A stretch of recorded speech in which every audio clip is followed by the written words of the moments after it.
ನಮಸ್ಕಾರ ವೀಕ್ಷಕರೇ, team Modi budget ಲೆಕ್ಕಾಚಾರ ವಿಶೇಷ ಕಾರ್ಯಕ್ರಮಕ್ಕೆ ಸ್ವಾಗತ. ನಾನು ಆದಿತ್ಯ. ಈಗಾಗಲೇ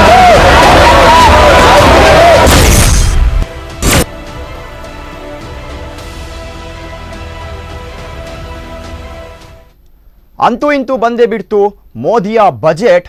ಚುನಾವಣೆ ಗಿಮಿಕ್ ಅಂತ ಇದ್ದಾರೆ ವಿರೋಧ ಪಕ್ಷಗಳು. ಒಟ್ಟಾರೆಯಾಗಿ ಈ ಒಂದು ಬಜೆಟ್ ಅನ್ನುವಂಥದ್ದು ಜನರ ಪರವಾಗಿ ಎಷ್ಟರ ಮಟ್ಟಿಗೆ ನಿಲ್ಲುತ್ತೆ, ಆರ್ಥಿಕ ಸುಧಾರಣೆಯತ್ತ ಮೋದಿಯ ಚಿತ್ತ ಏನಾಗಿರುತ್ತೆ, ಇದರ ಕುರಿತಾಗಿ ನಮ್ಮ ವಿಶೇಷ ಚರ್ಚೆ. ಇದರ ಬಗ್ಗೆ ಮಾತಾಡುವ ಮೊದಲು ಇದರ ಕುರಿತಾದ ಒಂದು ಚಿಕ್ಕ ವರದಿ ಇದೆ, ಆ ವರದಿಯನ್ನು ನೋಡ್ಕೊಂಡು ಬರೋಣ. मैडम स्पीकर, इसके लिए हमने एक निर्णायक नेतृत्व दिया जिसकी नीयत साफ है, नीति स्पष्ट है और निष्ठा अटल है. 5 ಎಕರೆಗಿಂತ ಕಡಿಮೆ ಜಮೀನು ಹೊಂದಿರುವ ಸಣ್ಣ ಮತ್ತು ಅತಿ ಸಣ್ಣ ರೈತರ ಖಾತೆಗೆ ವಾರ್ಷಿಕ 6,000 ರು ಜಮೆ, ಅಸಂಘಟಿತ ಕಾರ್ಮಿಕರ ಪಿಂಚಣಿ ಹೆಚ್ಚಳ, ರೈತರ 22 ಬೆಳೆಗಳಿಗೆ ಬೆಂಬಲ ಬೆಲೆ ಘೋಷಣೆ, ನರೇಗಾ, ಗ್ರಾಮ್ ಸಡಕ್, ಆರೋಗ್ಯ, ಸ್ವಚ್ಛತೆ, ರಕ್ಷಣೆ, ಕೇಂದ್ರ ನೌಕರರು ಪ್ರತಿಯೊಬ್ಬರನ್ನು ತೃಪ್ತಿಪಡಿಸುವ ಮಹಾಪೂರ ಭರವಸೆಗಳ ಬಜೆಟ್ ಇಂದು ಮಂಡನೆಯಾಗಿದೆ.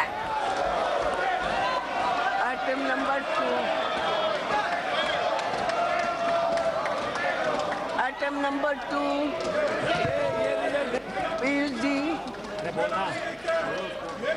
यस अभी नहीं, अभी उनको करने दो. पीयूष जी तब तक शांत रहे, जब तक आप बोले तब तक शांत रहे. आइटम नंबर तब तक हम शांत रहे.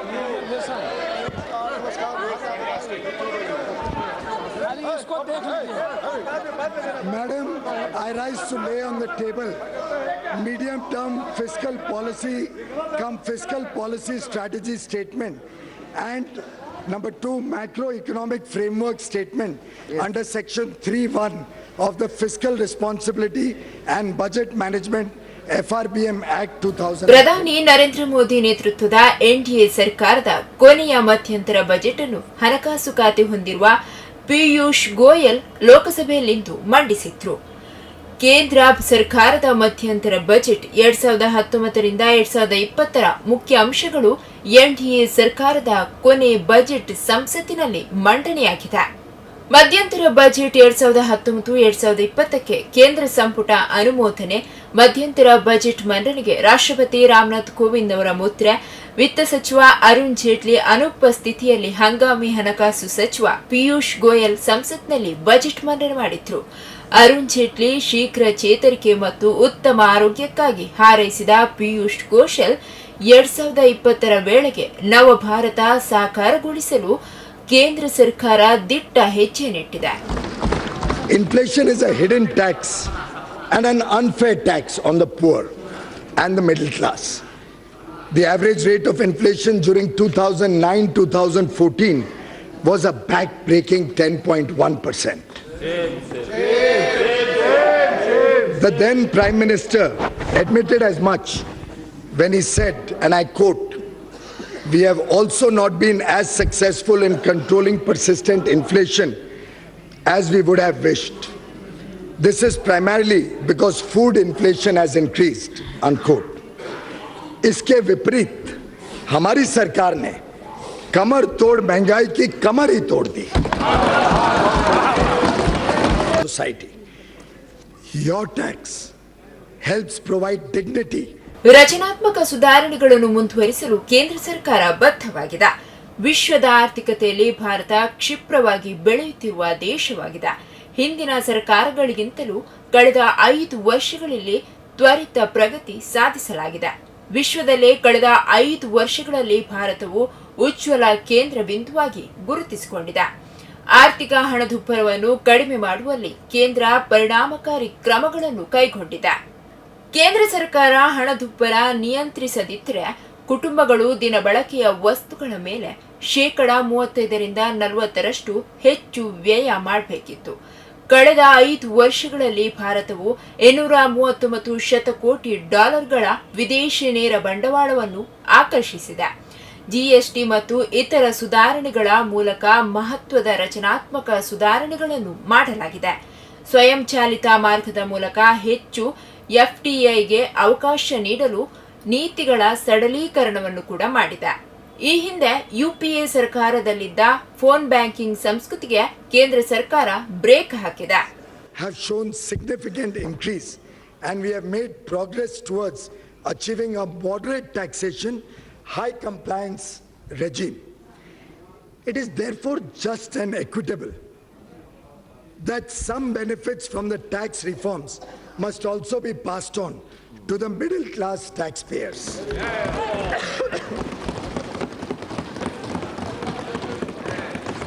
Keeping this in view, I propose to further reduce the tax burden. ವಸೂಲಾಗದೇ ಇದ್ದ ಸಾಲಗಳನ್ನು ವಸೂಲಿ ಮಾಡಲು ಆರ್ಬಿಐಗೆ ಕೇಂದ್ರ ಸರ್ಕಾರ ಸ್ಪಷ್ಟ ಸೂಚನೆ ನೀಡಿದೆ.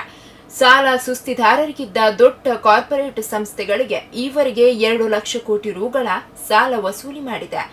ದಿವಾಳಿತನ ಸಂಹಿತೆಯು ಸಾಲ ವಸೂಲಾತಿಗೆ ನೆರವಾಗಿದೆ. ಭ್ರಷ್ಟಾಚಾರ ಮುಕ್ತ ಸರ್ಕಾರ ನಡೆಸುವಲ್ಲಿ ಕೇಂದ್ರ ಸಂಪೂರ್ಣವಾಗಿ ಯಶಸ್ವಿಯನ್ನು ಕಂಡಿದೆ. ಭಾರತ 98% ಗ್ರಾಮೀಣ ನೈರ್ಮಲ್ಯವನ್ನು ಸಾಧಿಸಿದೆ. ರಿಯಲ್ ಎಸ್ಟೇಟ್ ಉದ್ಯಮದಲ್ಲಿ ಪಾರದರ್ಶಕತೆ ತರಲು 2016ರ ಫೇರಾ ಕಾನೂನು ನೆರವಾಗಿದೆ. The existing rates of income tax will continue for FY 19-20 also. I propose the following changes. Individual taxpayers having taxable annual income up to rupees 5 lakhs will get full tax rebate.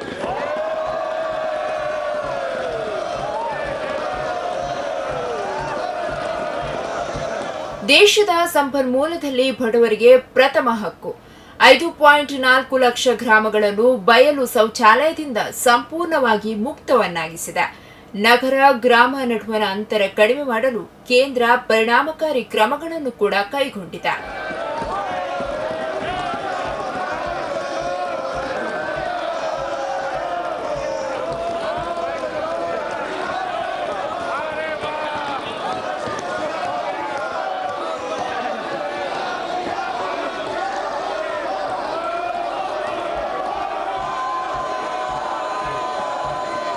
Bureau report, Spandana news, Udupi. S ವೀಕ್ಷಕರೇ, speaker Sumitra Mahajan ಅವರ ನೇತೃತ್ವದಲ್ಲಿ ಇವತ್ತು ಮಂಡನೆಯಾಗಿರುವಂತಹ budget, ವಿತ್ತ ಸಚಿವ ಪಿಯೂಷ್ ಗೋಯಲ್ ಅವರು ಮಂಡಿಸಿರುವಂಥ ಒಂದು ಬಜೆಟ್ನ ಪ್ರಭಾವ ಅನ್ನೋದಕ್ಕಿಂತ ಇವತ್ತು ಬಹಳಷ್ಟು ಒಂದು ಚರ್ಚೆಗೆ ಕಾರಣವಾಗಿದೆ ಅಂತ ಹೇಳ್ಬೋದು. ಒಂದು ಕಡೆಯಲ್ಲಿ ಜನರು ಇದನ್ನು ಸ್ವೀಕರಿಸ್ತಾರೆ ಅನ್ನುವಂಥ ಒಂದು ಮಾತುಗಳು ಕೇಳಿ ಬರ್ತಾ ಇದ್ರೆ, ಇನ್ನೊಂದು ಕಡೆಯಲ್ಲಿ ಕೇವಲ ಭರವಸೆಗಳನ್ನು ಮಾತ್ರ ಕೊಟ್ಟಿರುವಂಥದ್ದು, ಚುನಾವಣೆಯತ್ತ ಚಿತ್ತವನ್ನು ಇಟ್ಟು ಈ ಒಂದು ಬಜೆಟನ್ನು ಮಂಡಿಸಿರುವಂಥದ್ದು ಅನ್ನುವ ಮಾತುಗಳು ಕೂಡ ಕೇಳಿ ಬರ್ತಾ ಇರುವಂಥದ್ದು. ಇದರ ಕುರಿತಾಗಿ ನಾವು ಇವತ್ತು ಚರ್ಚೆಯನ್ನು ಮಾಡೋದಕ್ಕಿದ್ದೇವೆ. ಚರ್ಚೆಯನ್ನು ಶುರು ಮಾಡುವ ಮುಂಚೆ ಕಾರ್ಯಕ್ರಮಕ್ಕೆ ನಮ್ಮ ಅತಿಥಿಗಳನ್ನು ಸ್ವಾಗತಿಸೋಣ.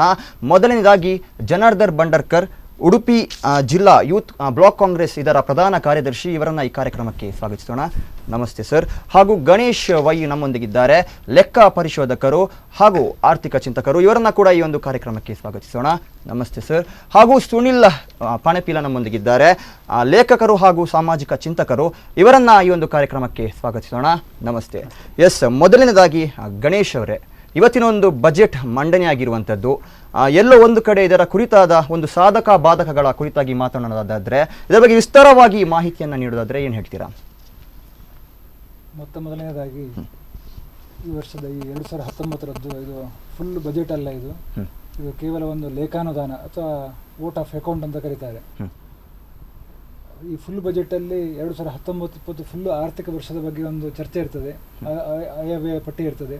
ಆದರೆ ಇದರಲ್ಲಿ ನಮ್ಮ ಇನ್ನು ಕೆಲವೇ ದಿನಗಳಲ್ಲಿ ಮಹಾ ಎಲೆಕ್ಷನ್ ಬರಲಿಕ್ಕಿದೆ. ಅದರಲ್ಲಿ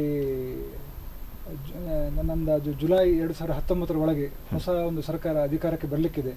ಅದಕ್ಕೋಸ್ಕರ ಕೇವಲ ಈ 4 ತಿಂಗಳಿಗೋಸ್ಕರ ಮಾತ್ರ ಒಂದು ಲೇಖಾನುದಾನವನ್ನು ಪಡೆದು, ಅಂದರೆ 2019-20 ಆರ್ಥಿಕ ವರ್ಷದಲ್ಲಿ ಯಾವುದೇ ಒಂದು ಖರ್ಚು ಮಾಡಬೇಕಿದ್ರೆ ಅದಕ್ಕೆ ಒಂದು ಪಾರ್ಲಿಮೆಂಟ್ ಅನುಮೋದನೆ ಬೇಕಾಗಿದೆ. ಸೊ ಈ 4 ತಿಂಗಳಿನ ಏನೊಂದು ಖರ್ಚಿದೆ ನಮ್ಮ ಸರ್ಕಾರದ ಪ್ರಕಾರ 34 ಲಕ್ಷ ಕೋಟಿ ಈ 4 ತಿಂಗಳಲ್ಲಿ ಬೇಕಾಗಿದೆ. ಅಂದ್ರೆ ವಿವಿಧ ಖಾತೆಗಳಿಗೆ, ಡಿಪಾರ್ಟ್ಮೆಂಟ್ಗಳಿಗೆ, ರೈಲ್ವೇಸ್ ಆಗಿರ್ಬೋದು, ಫೈನಾನ್ಸ್ ಆಗಿರ್ಬೋದು, ಸಾಲ ಮರುಪಾವತಿ ಆಗಿರ್ಬೋದು, ಈ ಎಲ್ಲ ಒಟ್ಟು ಸೇರಿ ಈ 4 ತಿಂಗಳಿಗೆ ಬೇಕಾದ ಒಂದು ಖರ್ಚಿನ ಬಗ್ಗೆ, ವ್ಯಯದ ಬಗ್ಗೆ ಈ ಒಂದು ಲೇಖಾನುದಾನದಲ್ಲಿ ಇವತ್ತು ಪಾರ್ಲಿಮೆಂಟ್ ಇಟ್ಟು ಅನುಮತಿಯನ್ನು ಕೇಳ್ತಾ ಇದ್ದಾರೆ. ಸೊ ಅದರಿಂದಾಗಿ ಒಂದು ಏನು ಟ್ರೆಡಿಷನ್ ಅಥವಾ ಹಿಂದಿನ ಒಂದು ಕಸ್ಟಮ್ ಏನಿದೆ ಅದರ ಪ್ರಕಾರ ಯಾವುದೇ ಸರ್ಕಾರ ಈ ವೋಟನ್ನು ಅಕೌಂಟ್ ಮಾಡ್ತಾ ಇರುವಾಗ ಯಾವುದೇ ಒಂದು ಹೊಸ ಕಾರ್ಯಕ್ರಮಗಳನ್ನು ಅಥವಾ ಹೊಸ ಒಂದು ಏನು ಹೇಳ್ತಾರೆ ಯೋಜನೆಗಳನ್ನು ಅನುಷ್ಠಾನ ಮಾಡಲಿಕ್ಕೆ ಹೋಗೋದಿಲ್ಲ. ಏನು ಅಲ್ಲೇ ಸ್ಮಾಲ್ ಟ್ವೀಕ್ ಅಂತ ಹೇಳ್ತಾರೆ, ಅಲ್ಲೇ ಒಂದು ಸಣ್ಣ ಮುಟ್ಟದ ಅಂದರೆ ಪ್ರಜೆಗಳಿಗೆ ಏನಾದರೂ ಒಂದು ತೊಂದರೆ ಇದ್ದಲ್ಲಿ ಅದನ್ನು ಒಂದು ನಿವಾರಣೆ ಆಗುವ ಬಗ್ಗೆ ಅಂತ ಒಂದು ಮಿನಿಮಮ್ ಚೇಂಜಸ್ ಮಾತ್ರ ಮಾಡ್ತಾ ಇರ್ತಾರೆ. ಸೊ ಆ ನಿಟ್ಟಿನಲ್ಲಿ ಈ ವರ್ಷ ಹಾಗೆ ನಮ್ಮ ಟ್ಯಾಕ್ಸ್ನಲ್ಲಿ ಬರೀ ಒಂದು 7 ಅಥವಾ 8 ಚೇಂಜಸ್ ಮಾತ್ರ ಮಾಡಿದ್ದಾರೆ. ಇನ್ನು ನೀವು ಹಣಕಾಸು ಮಂತ್ರಿಯವರ ಭಾಷಣ ಕೇಳಿದರೆ ಸುಮಾರು 3/4 ಅವರ ಮಾತು ಈ 5 ವರ್ಷಗಳ ಸಾಧನೆ ಬಗ್ಗೆ ಹೇಳಿದ್ದಾರೆ. ಸೊ ಅದರಿಂದಾಗಿ ಹೆಚ್ಚಿನದೊಂದು ಏನಿಲ್ಲ. ಸೊ ನಿಮಗೆಲ್ಲ ಗೊತ್ತಿರುವ ಹಾಗೆ ಇದೊಂದು ಇಲೆಕ್ಷನ್ ಬಜೆಟ್. ಸೊ ಅದರಿಂದಾಗಿ ತಮ್ಮ ಹಿಂದಿನ ಸಾಧನೆಗಳ ಬಗ್ಗೆ ಒಂದು ವಿಶೇಷ ಒತ್ತನ್ನು ನೀಡ್ತಾ ಇದ್ದಾರೆ ಹೊರತು ಬಜೆಟ್ ನಾವು ನಾರ್ಮಲಿ ಏನು ಬಜೆಟ್ ಬಹಳಷ್ಟು ಚೇಂಜಸ್, GST ಚೇಂಜ್ ಇರ್ಬೋದು ಅಥವಾ ಟ್ಯಾಕ್ಸ್ ರೇಟಲ್ಲಿ ಚೇಂಜ್ ಇರ್ಬೋದು, ಇದು ಯಾವುದನ್ನು ಎಕ್ಸ್ಪೆಕ್ಟ್ ಮಾಡಲಿಕ್ಕೆ ಆಗೋದಿಲ್ಲ. ಸೊ ಅದಕ್ಕೋಸ್ಕರ ಯಾವುದನ್ನು ಮಾಡಿಲ್ಲ. ಎಲ್ಲೆಲ್ಲಿ ಒಂದು ಬೆನಿಫಿಟ್ ಕೊಡ್ಲಿಕ್ಕೆ ಆಗ್ತದೆ, ಒಂದು ಸಣ್ಣ ಮಟ್ಟಿನ ಚೇಂಜಸ್ ಮಾಡ್ಲಿಕ್ಕೆ ಆಗ್ತದೆ ಅಂತಹ ಚೇಂಜಸ್ ಮಾಡಿದ್ದಾರೆ. ಪ್ರಾಕ್ಟಿಕಲ್ ಇಂಪ್ಲಿಮೆಂಟೇಷನ್ ಅನ್ನುವಂಥದ್ದು ಕಮ್ಮಿ ಇದೆ, ಕೇವಲ ಆಯಾಮಗಳನ್ನ ಚೇಂಜ್ ಮಾಡಿದ್ದಾರೆ ಅನ್ನುವಂಥದ್ದನ್ನ ನೀವು ಹೇಳ್ತಾ ಇರುವಂಥದ್ದು. ಜಾಸ್ತಿ ಏನೇ ಇಲ್ಲೆಲ್ಲಿ ಒಂದು ಸಣ್ಣ ಮಟ್ಟಿನ ಒಂದು ಬೆನಿಫಿಟ್ ಕೊಡಬಹುದು. ಅಂದ್ರೆ ಫೈನಾನ್ಸ್ ಆಕ್ಟ್ ಅಲ್ಲಿ ಏನೋ ಚೇಂಜ್ ಮಾಡ್ತಾ ಇಲ್ಲ, ಇನ್ಕಮ್ ಟ್ಯಾಕ್ಸ್ ಆಕ್ಟ್ ಅಲ್ಲಿ ಯಾವುದೇ ಚೇಂಜ್ ಇಲ್ಲ, ಮಿನಿಮಮ್ ಚೇಂಜಸ್ ಮಾಡಿಕೊಂಡು. ಅಂದ್ರೆ ಉದಾಹರಣೆ ಟ್ಯಾಕ್ಸ್ ರೇಟ್ ಚೇಂಜ್ ಮಾಡ್ಬೇಕಾದ್ರೆ ಅದಕ್ಕೆ ಬಹಳಷ್ಟು ಒಂದು ಪ್ರೊಸೀಜರ್ ಇದೆ, ಅದನ್ನ ಯಾವುದು ಮಾಡ್ತಾ ಇಲ್ಲ. ಒಂದು ಕೆಲವು ಒಂದು ಉದಾಹರಣೆ ನೀವು ನೋಡ್ತಾ ಇರಬಹುದು, 5 ಲಕ್ಷದವರೆಗೆ ಟ್ಯಾಕ್ಸ್ ಇಲ್ಲ ಇರೋದು. ಸೊ ಈಗ ಆ ಸ್ಲ್ಯಾಬ್ ರೇಟ್ ಚೇಂಜ್ ಮಾಡಿಲ್ಲ ಅವರು. ಸ್ಲ್ಯಾಬ್ ರೇಟ್ 2.5 ಲಕ್ಷ 5 ಲಕ್ಷ ಹಾಗೆ ಇಟ್ಕೊಂಡಿದ್ದಾರೆ. ಬಟ್ 5 ಲಕ್ಷ ಇನ್ಕಮ್ ಇರುವವರಿಗೆ ಒಂದು ಬೆನಿಫಿಟ್ ಕೊಟ್ಟಿದ್ದಾರೆ, ರಿಬೇಟ್ ಅಂತ ಕರೀತಾರೆ. ಸೊ ಈ ತರ ಒಂದು ಸಣ್ಣ ಪುಟ್ಟ ಮಾರ್ಪಾಡುಗಳನ್ನು ಅಷ್ಟನ್ನೇ ಮಾಡಿದ್ದಾರೆ. ಎಸ್, ಜನಾರ್ದನ್ ಬಂಡರ್ಕರ್ ಅವರೇ, ಈ ಒಂದು ಬಜೆಟ್ ಮಂಡನೆಯಾಗುವಂತಹ 2-3 ದಿನಗಳ ಹಿಂದೆ ಒಂದು ಮಾತು ಕೇಳಿ ಬರ್ತಾ ಇತ್ತು. ಈ ಒಂದು ಬಜೆಟ್ ಅನ್ನುವಂಥದ್ದು ಏನಿದೆ ಆ ಲೋಕಸಭೆಯನ್ನ ಕೇಂದ್ರೀಕರಿಸಿಕೊಂಡು ಮಂಡಿಸುವಂತಹ ಬಜೆಟ್ ಆಗಿರುತ್ತೆ, ಜನಗಳಿಗೆ ಇದು ಹತ್ತಿರವಾಗಿರುತ್ತೆ, ಎಲ್ಲೋ ಒಂದು ಕಡೆ ವಿರೋಧ ಪಕ್ಷಗಳ ಒಂದು ನಿದ್ದೆಯನ್ನ ಕೆಡಿಸುತ್ತೆ ಅನ್ನುವಂತಹ ಮಾತುಗಳು ಕೇಳಿ ಬಂದಿತ್ತು. ಇವತ್ತಿನ ದಿನಕ್ಕೆ ಬಜೆಟ್ ಮಂಡನೆಯಾಗಿದೆ, ಏನೊಂದು ಮಾತುಗಳು ಕೇಳಿ ಬಂದಿತ್ತು, ಅದು ನಿಜವಾಯ್ತಾ ಅಥವಾ ವಿರುದ್ಧವಾಯ್ತಾ? ಇದೊಂದು ಚುನಾವಣೆ ಬಜೆಟ್ ಅಂತ ಹೇಳಿಕ್ಕೆ ಇಷ್ಟಪಡ್ತಾ ಇದ್ದೇನೆ. ಮತ್ತೆ ಜನರ ಮೂಗಿಗೆ ತುಪ್ಪ ಸೋರುವ ಬಜೆಟ್ ಅಂತ ಹೇಳಿಕ್ಕೆ ಇಷ್ಟಪಡ್ತಾ ಇದ್ದೇನೆ. ಇವತ್ತು ಏನು ರೈತರಿಗೆ ದಿವಸಕ್ಕೆ 17 ರೂಪಾಯಿ ಕೊಡುವಂಥ 6,000 ರೂಪಾಯಿ ಹೇಳಿದ್ರೆ ವರ್ಷಕ್ಕೆ ದಿವಸಕ್ಕೆ 17 ರೂಪಾಯಿ. ಇವತ್ತು ದೇಶದಲ್ಲಿ ರೈತರು ಕಳೆದ ದಶಕದಿಂದ ಸಾವಿರಾರು ಜನ, ಲಕ್ಷಾಂತರ ಜನ ಆತ್ಮಹತ್ಯೆ ಮಾಡ್ಕೊಳ್ತಾ ಇದ್ದಾರೆ. ಇಂತಹ ಒಂದು ಸಂದಿಗ್ಧ ಪರಿಸ್ಥಿತಿಯಲ್ಲಿ ರೈತ ಕಾಯ್ತಾ ಇದ್ದ, ಆತನ ಏನು ಸಾಲ ಮನ್ನಾ ಆಗ್ಬೋದು, ನನಗೆ ಬೇರೆ ಬೇರೆ ಯೋಜನೆಗಳು ಬರ್ಬೋದು ಅಂತ. ಅದು ಈಗ ಆತನಿಗೆ ನಿರಾಶೆ ಆಗಿದೆ ರೈತನಿಗೆ. ಇವತ್ತು ಕರ್ನಾಟಕ ಸರ್ಕಾರ, ಸಮ್ಮಿಶ್ರ ಸರ್ಕಾರ, ಕರ್ನಾಟಕ ರಾಜ್ಯ ಸಮ್ಮಿಶ್ರ ಸರ್ಕಾರ ಏನು ಬಜೆಟನ್ನು ಮಂಡಿಸಿತು, ಆಗ ಮೊನ್ನೆ ಯಾವುದೋ ಒಂದು ಭಾಷಣದಲ್ಲಿ ನರೇಂದ್ರ ಮೋದಿ ಅವರು ಹೇಳಿದರು, ಅದು ಲಾಲಿಪಾಪ್ ಬಜೆಟ್ ಅಂತ. ನಾನು ಇದನ್ನು ಬಾಂಬೆ ಮಿಠಾಯಿ ಬಜೆಟ್ ಅಂತ ನಾನು ನರೇಂದ್ರ ಮೋದಿ ಅವರಿಗೆ ಕೇಳಲಿಕ್ಕೆ ಇಷ್ಟಪಡ್ತಾ ಇದ್ದೇನೆ. ಇವತ್ತು 6,000 ರೂಪಾಯಲ್ಲಿ ಏನಾಗ್ತದೆ ಆತನಿಗೆ ಒಂದು ಸಲ? ಇವತ್ತು UPA ಸರ್ಕಾರ ಇರುವಾಗ ಏನು 2009ರಲ್ಲಿ 70,000 ಕೋಟಿ ರೂಪಾಯಿ ಏನು ರೈತರ ಸಾಲವನ್ನು ಮನ್ನಾ ಮಾಡಿತು. ಈ ರೀತಿಯ ದೊಡ್ಡ ಘೋಷಣೆಗಳನ್ನು ಜನ ಕಾತರದಿಂದ ರೈತ ನಿರೀಕ್ಷಿಸ್ತಾ ಆತ ನಿರಾಸೆಯಾಗಿದ್ದಾನೆ. ಇದು ಜುಜುಬಿ 6,000 ರೂಪಾಯಿ ಏನೂ ಮಾಡಲಿಕ್ಕೆ ಆಗೋದಿಲ್ಲ. ಇವತ್ತು ಏನು 2 ಹೆಕ್ಟೇರ್ ಜಮೀನಿದೆ, ಅದಕ್ಕಿಂತ ಕಡಿಮೆ ಹಿಡುವಳಿದಾರರಿಗೆ ಇದನ್ನು ಘೋಷಣೆ ಮಾಡಿದ್ದಾರೆ. ಇದರಿಂದ ರೈತನಿಗೆ ಯಾವುದೇ ಉಪಯೋಗ ಬರೋದಿಲ್ಲ. ರೈತನಿಗೆ ಉಪಯೋಗ ಆಗಬೇಕಾದ್ರೆ ಒಂದು ಬೆಂಬಲ ಬೆಲೆ ಕೊಡಬೇಕು. ಮತ್ತು ಆನ್ಲೈನ್ನಲ್ಲಿ ಇಡೀ ದೇಶ ಜನ ಹೇಗೆ ಕರ್ನಾಟಕದಲ್ಲಿ ಇವತ್ತು ಆನ್ಲೈನ್ನಲ್ಲಿ ರೈತರು ವ್ಯವಹರಿಸ್ತಾರೆ, ವ್ಯಾಪಾರ ಮಾಡ್ತಾರೆ. ಆದ್ದರಿಂದ ಇವತ್ತು ಉದಾಹರಣೆಗೆ ತುಮಕೂರು ಇರ್ಬೋದು, ಆ ಭಾಗದಲ್ಲಿ ಏನು APMC ಮಾರ್ಕೆಟಿಗೆ ಹೋಗದೆ ಏನು ಅವರ ಆಫೀಸಲ್ಲಿ ಕೂತ್ಕೊಂಡು ಇವತ್ತು ವ್ಯವಹಾರ ಮಾಡ್ತಾರೆ, ಕೋಟ್ಯಾಂತರ ರೂಪಾಯಿ ಟ್ಯಾಕ್ಸನ್ನು ಕೂಡ ಕಟ್ತಾರೆ. ಈ ರೀತಿಯ ಏನು ಆನ್ಲೈನನ್ನು ಉಪಯೋಗ ಮಾಡೋದ್ರಿಂದ ಇಡೀ ದೇಶದಲ್ಲಿ ಯಾವ್ಯಾವ ರಾಜ್ಯಗಳಲ್ಲಿ ಯಾವ ಬೆಳೆಗೆ ಯಾವ ಒಂದು ಧಾನ್ಯಕ್ಕೆ ಯಾವ ರೇಟ್ ಇದೆ ಅದು ರೈತನಿಗೆ ಗೊತ್ತಾಗ್ತದೆ. ಆ ಮಾಹಿತಿಯನ್ನು ರೈತನನ್ನು ಇನ್ನೂ ಆತನೊಂದು ತಾಂತ್ರಿಕತೆಯನ್ನು ಆತನ ಕೌಶಲ್ಯವನ್ನು ಹೆಚ್ಚಿಸುವ ಕೆಲಸ ಕಾರ್ಯಗಳನ್ನು ಸರ್ಕಾರ ಮಾಡಬೇಕು ಅಂತ ಈ ಸಂದರ್ಭ ನಾನು ಹೇಳಿಕ್ಕೆ ಇಷ್ಟಪಡ್ತಾ ಇದ್ದೇನೆ. ಎಸ್, ಸುನಿಲ್ ಪಣಪಿಲ್ ಅವರು ಈಗಾಗಲೇ ಮಾತು ಬಂದಿರುವಂತದ್ದು, ಚುನಾವಣೆ ನಿಮಿತ್ತವಾಗಿ ಮಾಡಿದಂತಹ ಬಜೆಟ್ ಇದು ಚುನಾವಣಾ ಬಜೆಟ್ ಅಂತ ವಿರೋಧ ಪಕ್ಷಗಳು ಹೇಳ್ತಾ ಇರುವಂತದ್ದು, ಇದರ ಬಗ್ಗೆ ಏನು ಹೇಳ್ತೀರಾ? 2014ರ ಲೋಕಸಭಾ ಚುನಾವಣೆಯಲ್ಲಿ ನರೇಂದ್ರ ಮೋದಿ ಅವರ ನೇತೃತ್ವದ ಕೇಂದ್ರ ಸರ್ಕಾರ ಈ ರಾಷ್ಟ್ರದಲ್ಲಿ ಅಧಿಕಾರಕ್ಕೆ ಬಂದ ನಂತರ ಈ ದೇಶದಲ್ಲಿ ಒಂದು ವಿಶೇಷವಾದ ಬದಲಾವಣೆ ಆಗಬೇಕು. ಕಳೆದ 10 ವರ್ಷದ ನಂತರ ಅಟಲ್ ಬಿಹಾರಿ ವಾಜಪೇಯಿ ಅವರ ಅಧಿಕಾರದ ನಂತರ ಈ ದೇಶ ಅನಾಥವಾಗಿದೆ, ಭ್ರಷ್ಟರ ಕೈಗೆ ಸೇರಿದೆ. ಇದು ಮತ್ತೆ ದೇಶಭಕ್ತರ ಅಥವಾ ಸಾಮಾನ್ಯ ಜನರ ಕೈಗೆ ಸಿಗಬೇಕು ಅನ್ನುವ ದೃಷ್ಟಿಯಿಂದ ಇಡೀ ಜನತೆ ಬದಲಾವಣೆ ಬಯಸಿದರು. ನರೇಂದ್ರ ಮೋದಿಯವರನ್ನು ಒಬ್ಬ ಸಾಮಾನ್ಯ ಒಬ್ಬ ಚೌಕಿದಾರ್ ಎಂಬ ವಿಚಾರಕ್ಕೆ ಅವರ ಸಾಧನೆಯನ್ನು ಮನಗೊಂಡು ಅವರಿಗೆ ಓಟ್ ಹಾಕಿದ್ರು, ಗೆಲ್ಲಿಸಿದ್ರು. ಆವಾಗ ಬಂದ ಮಾತೇನೆಂದರೆ, ಈ ಮೋದಿಯವರಿಗೆ ಭಾರತವನ್ನು ರಿಪೇರಿ ಮಾಡಲು 5 ವರ್ಷ ಸಾಕಾಗಲ್ಲ ಅಂತ. ತುಂಬ ಮಂದಿ ಹಾಗೆ ಎನಿಸಿದ್ರು, ಬಹುಶಃ ಬಹುತೇಕ ವಿಪಕ್ಷಗಳು ಕೂಡ ಹಾಗೆ ಎನಿಸಿದ್ವು, ಈ ಮೋದಿಗೆ 5 ವರ್ಷದಲ್ಲಿ ಏನೂ ಮಾಡಲಿಕ್ಕಾಗಲ್ಲ ಅಂತ. ಆದರೆ ಮೋದಿಯವರನ್ನು ನಾನಾ ರೀತಿಯಲ್ಲಿ ಟೀಕಿಸಿದರು, ಅವರು ಅನ್ಎಜುಕೇಟೆಡ್ ಅಂದರು, ಅವರು ಚೋರ್ ಅಂದರು, ಎಕ್ಸೆಟ್ರಾ ಎಕ್ಸೆಟ್ರಾ ಬೇರೆ ಬೇರೆ ರೀತಿಯಲ್ಲಿ ಅವರನ್ನು ನಿಂದಿಸುವ ಪ್ರಯತ್ನವನ್ನು ವೈಯಕ್ತಿಕವಾಗಿ ನಿಂದಿಸುವ ಪ್ರಯತ್ನ ಮಾಡಿದರು. ಆದರೆ ಈ ಜನಸಾಮಾನ್ಯನಿಗೆ ಏನು ಬೇಕು ಅಥವಾ ಸಾಮಾನ್ಯ ಪ್ರಜೆಗೆ, ಭಾರತ ಸಾಮಾನ್ಯ ಪ್ರಜೆಗೆ ಏನು ಬೇಕು ಅದನ್ನು ಕಳೆದ 5 ವರ್ಷದಿಂದ ಮೋದಿಯವರು ಕೊಡ್ತಾ ಬರ್ತಿದ್ದಾರೆ. ಸಾಮಾನ್ಯ ಜನತೆ ಏನು ಚಿಂತಿಸ್ತಾರೆ, ನಂಗೆ ಏನು ಸಿಗುತ್ತೆ ಇದರಲ್ಲಿ, ಒಂದು ಬಜೆಟ್ ಅಂದರೆ ಅದೊಂದು ಸರ್ಕಾರ ಅಂದರೆ ನಂಗೆ ಏನು ಸಿಗುತ್ತೆ. ಇವಾಗ ನೇರವಾಗಿ ಇವತ್ತಿನ ಬಜೆಟ್ಗೆ ಬರ್ತೇನೆ ನಾನು. ಕಳೆದ 5 ವರ್ಷದಿಂದ ಬೇರೆ ಬೇರೆ ರೀತಿಯ ಬಜೆಟ್ ನೋಡಿದ್ದೇವೆ, ಬೇರೆ ಬೇರೆ ರೀತಿಯ ಸಾಧನೆ ನೋಡಿದ್ದೇವೆ. ಮೋದಿ ಸರ್ಕಾರದ ಅನೇಕ ಸಾಧನೆಯನ್ನು ನಾವು ನೋಡಿದ್ದೇವೆ.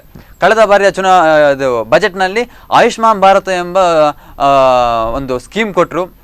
ಇಡೀ ದೇಶದ ಜನತೆ ಅದನ್ನು ಸ್ವೀಕರಿಸ್ತಾರೆ. ಇಂದಿಗೂ ಕೂಡ ಪ್ರತಿ ಮನೆಯ ಬಡ ಜನತೆ ಅದನ್ನು ಸ್ವೀಕರಿಸಿ ನಮಗೆ ಇದರಿಂದ ಹೆಲ್ಪ್ ಆಗಿದೆ ಅಂತ ಭಾವಿಸಿ ಅದನ್ನು ಮೋದಿಯನ್ನು ನೆನೆತಾರೆ.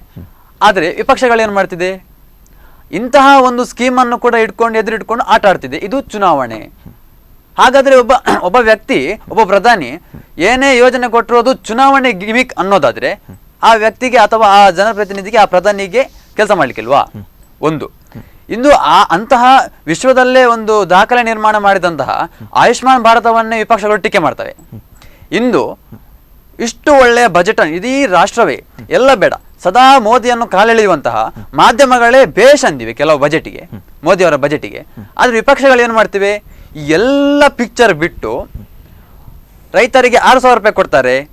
ಆ 6,000 ರೂಪಾಯಿ ದಿನಕ್ಕೆ 17 ರೂಪಾಯಿ ಬರುತ್ತೆ, ಅಂದರೆ ತಿಂಗಳಿಗೆ 500 ರೂಪಾಯಿ ಬರುತ್ತೆ, ರೈತರಿಗೆ ಅವಮಾನ ಮಾಡಿದ್ದಾರೆ ಅಂತ ಹೇಳ್ತಾರೆ.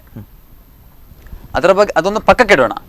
ಅದು ಮ್ಯಾಟ್ರ್ ಅಂದರೆ ರೈತರಿಗೆ ಕೊಡೋದು ಅವರ ಸಂಬಳ ಅಲ್ಲ, ಅದು ಗೌರವಧನ ಅಂತ ಕೊಡೋದು, ಸಂಬಳ ಕೊಡೋದಲ್ಲ.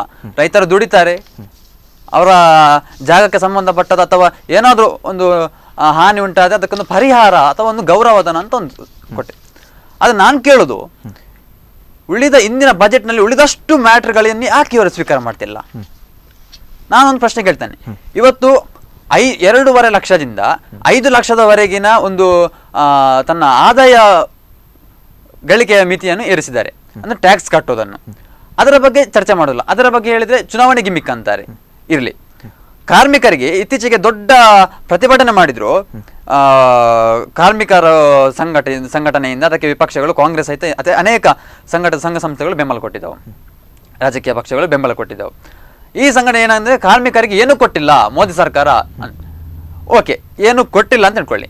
ಇವತ್ತು 15,000ದಿಂದ ಅವರ ESI ಅವರಿಗೆ ಬರುವಂತಹ ESI 15,000ರಿಂದ 21,000ಕ್ಕೆ ಏರಿಸಿದ್ದಾರೆ ಮೋದಿಜಿ. ಅದರ ಬಗ್ಗೆ ಮಾತಾಡಲ್ಲ. ಕಾರ್ಮಿಕರು ತನ್ನ ಕೆಲಸದ ಅವಧಿಯಲ್ಲಿ ಮೃತಪಟ್ಟರೆ 6 ಲಕ್ಷ ರೂಪಾಯಿ ಅವರಿಗೆ ಇದು ಕೊಡಬೇಕು ಅಂತ ಹೇಳ್ತಾರೆ, ಪರಿಹಾರ ಕೊಡಬೇಕು ಅಂತ ಹೇಳ್ತಾರೆ. ಅದರ ಬಗ್ಗೆ ವಿಪಕ್ಷಗಳು ಮಾತಾಡ್ತಿಲ್ಲ.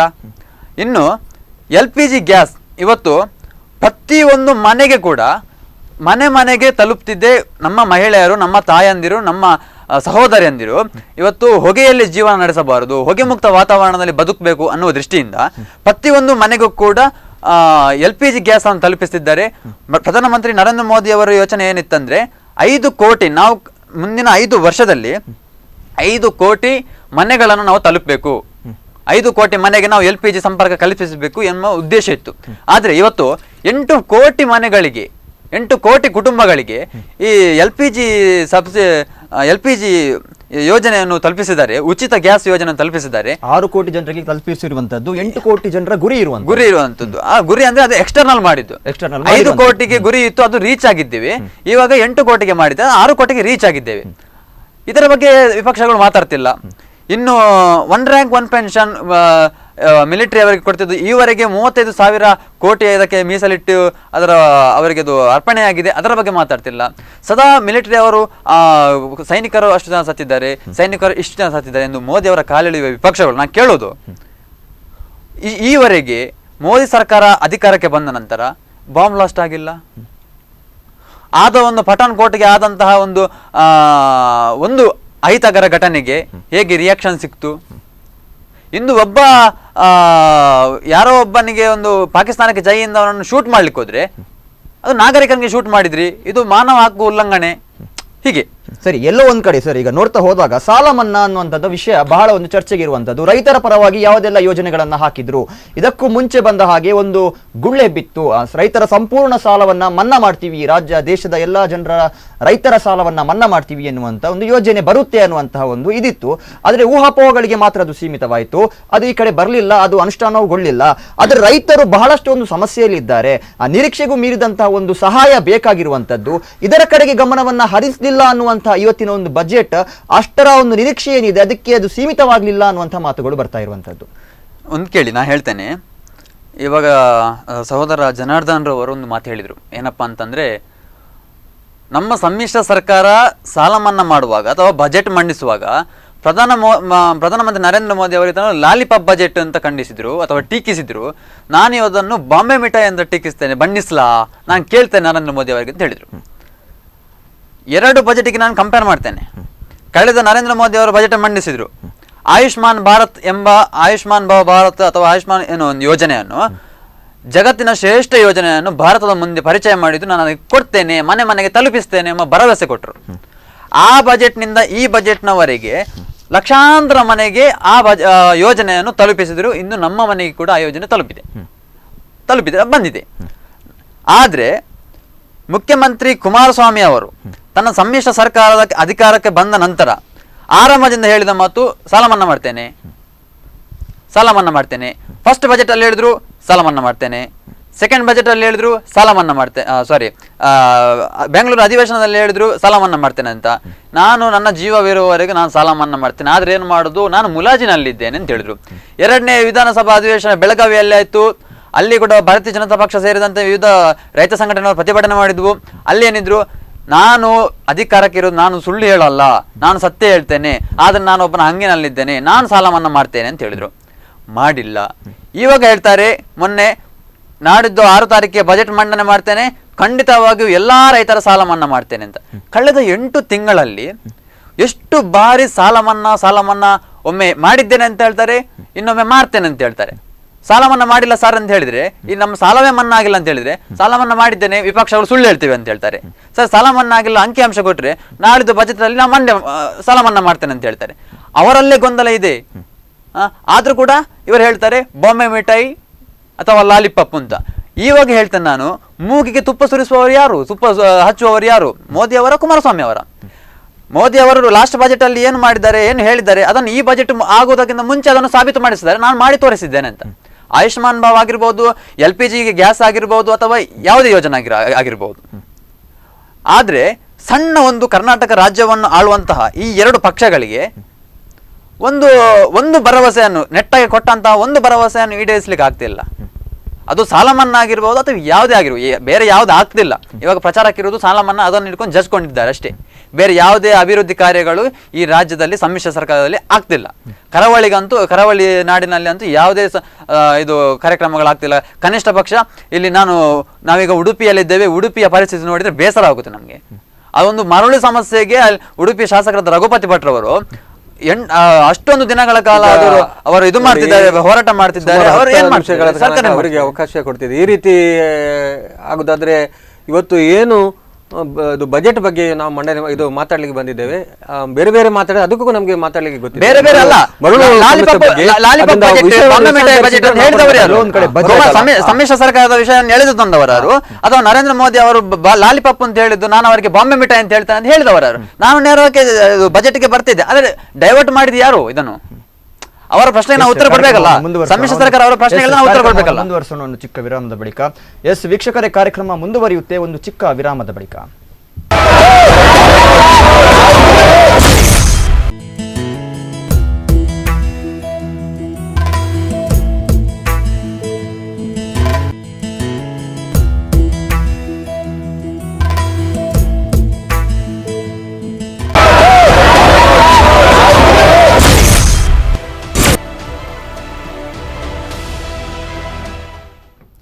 ಎಸ್, ವಿರಾಮದ ಬಳಿಕ ಮತ್ತೆ ಬಜೆಟ್ ಲೆಕ್ಕಾಚಾರ ವಿಶೇಷ ಕಾರ್ಯಕ್ರಮಕ್ಕೆ ನಿಮಗೆಲ್ಲ ಸ್ವಾಗತ. ಈಗಾಗಲೇ ನಮ್ಮ ಅತಿಥಿಗಳೊಂದಿಗೆ ನಾವು ಮಾತನಾಡ್ತಾ ಇದ್ವಿ.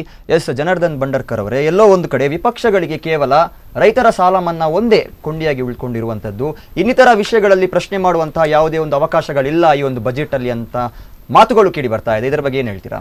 ಇವತ್ತು ಅವರು ಹೇಳಿದರು, ಕರ್ನಾಟಕ ರಾಜ್ಯ ಸರ್ಕಾರ ರೈತರಿಗೆ 48,000 ಕೋಟಿ ರೂಪಾಯಿ ಸಾಲ ಮನ್ನಾ ಮಾಡುವ ಯೋಜನೆಯನ್ನು ಹಮ್ಮಿಕೊಂಡಿದೆ.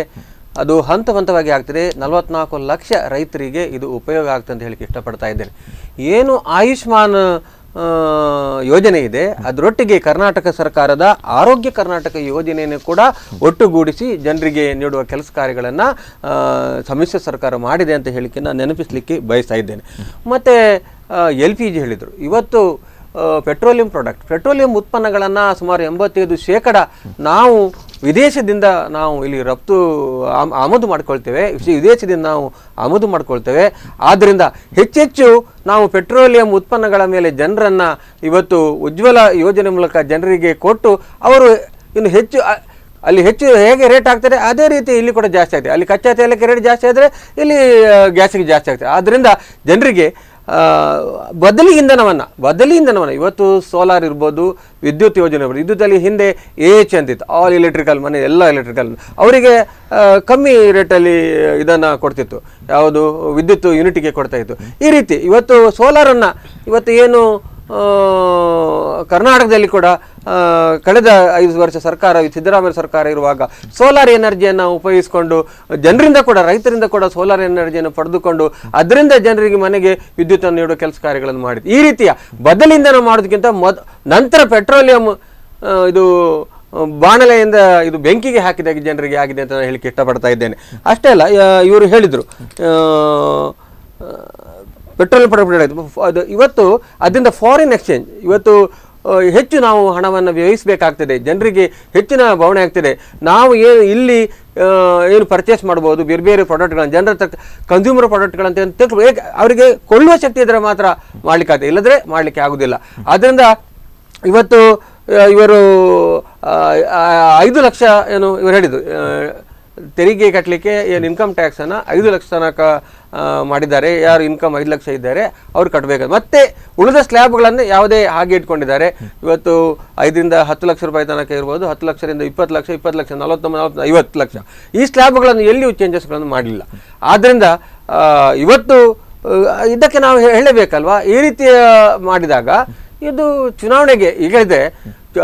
ಇವತ್ತು ಅಚ್ಚೇ ದಿನ ಜನರಿಗೆ ಕೊಡ್ತೇನೆ ಅಂತ ಹೇಳ್ಕೊಂಡು ಬಂದ ನರೇಂದ್ರ ಮೋದಿಯವರು ಬಂದ ಕೂಡಲೇ ಸುರಿಕೆ ಮಾಡಿದ್ದು 14.5% ರೈಲಿನ ಟಿಕೆಟ್ ದರವನ್ನು ಏರಿಸಿ, ಪ್ಲಾಟ್ಫಾರ್ಮ್ ದರವನ್ನು ಏರಿಸಿ ಪ್ರಾರಂಭದಲ್ಲಿ ಜನರಿಗೆ ಶಾಕ್ ಕೊಟ್ಟಿದ್ದಾರೆ.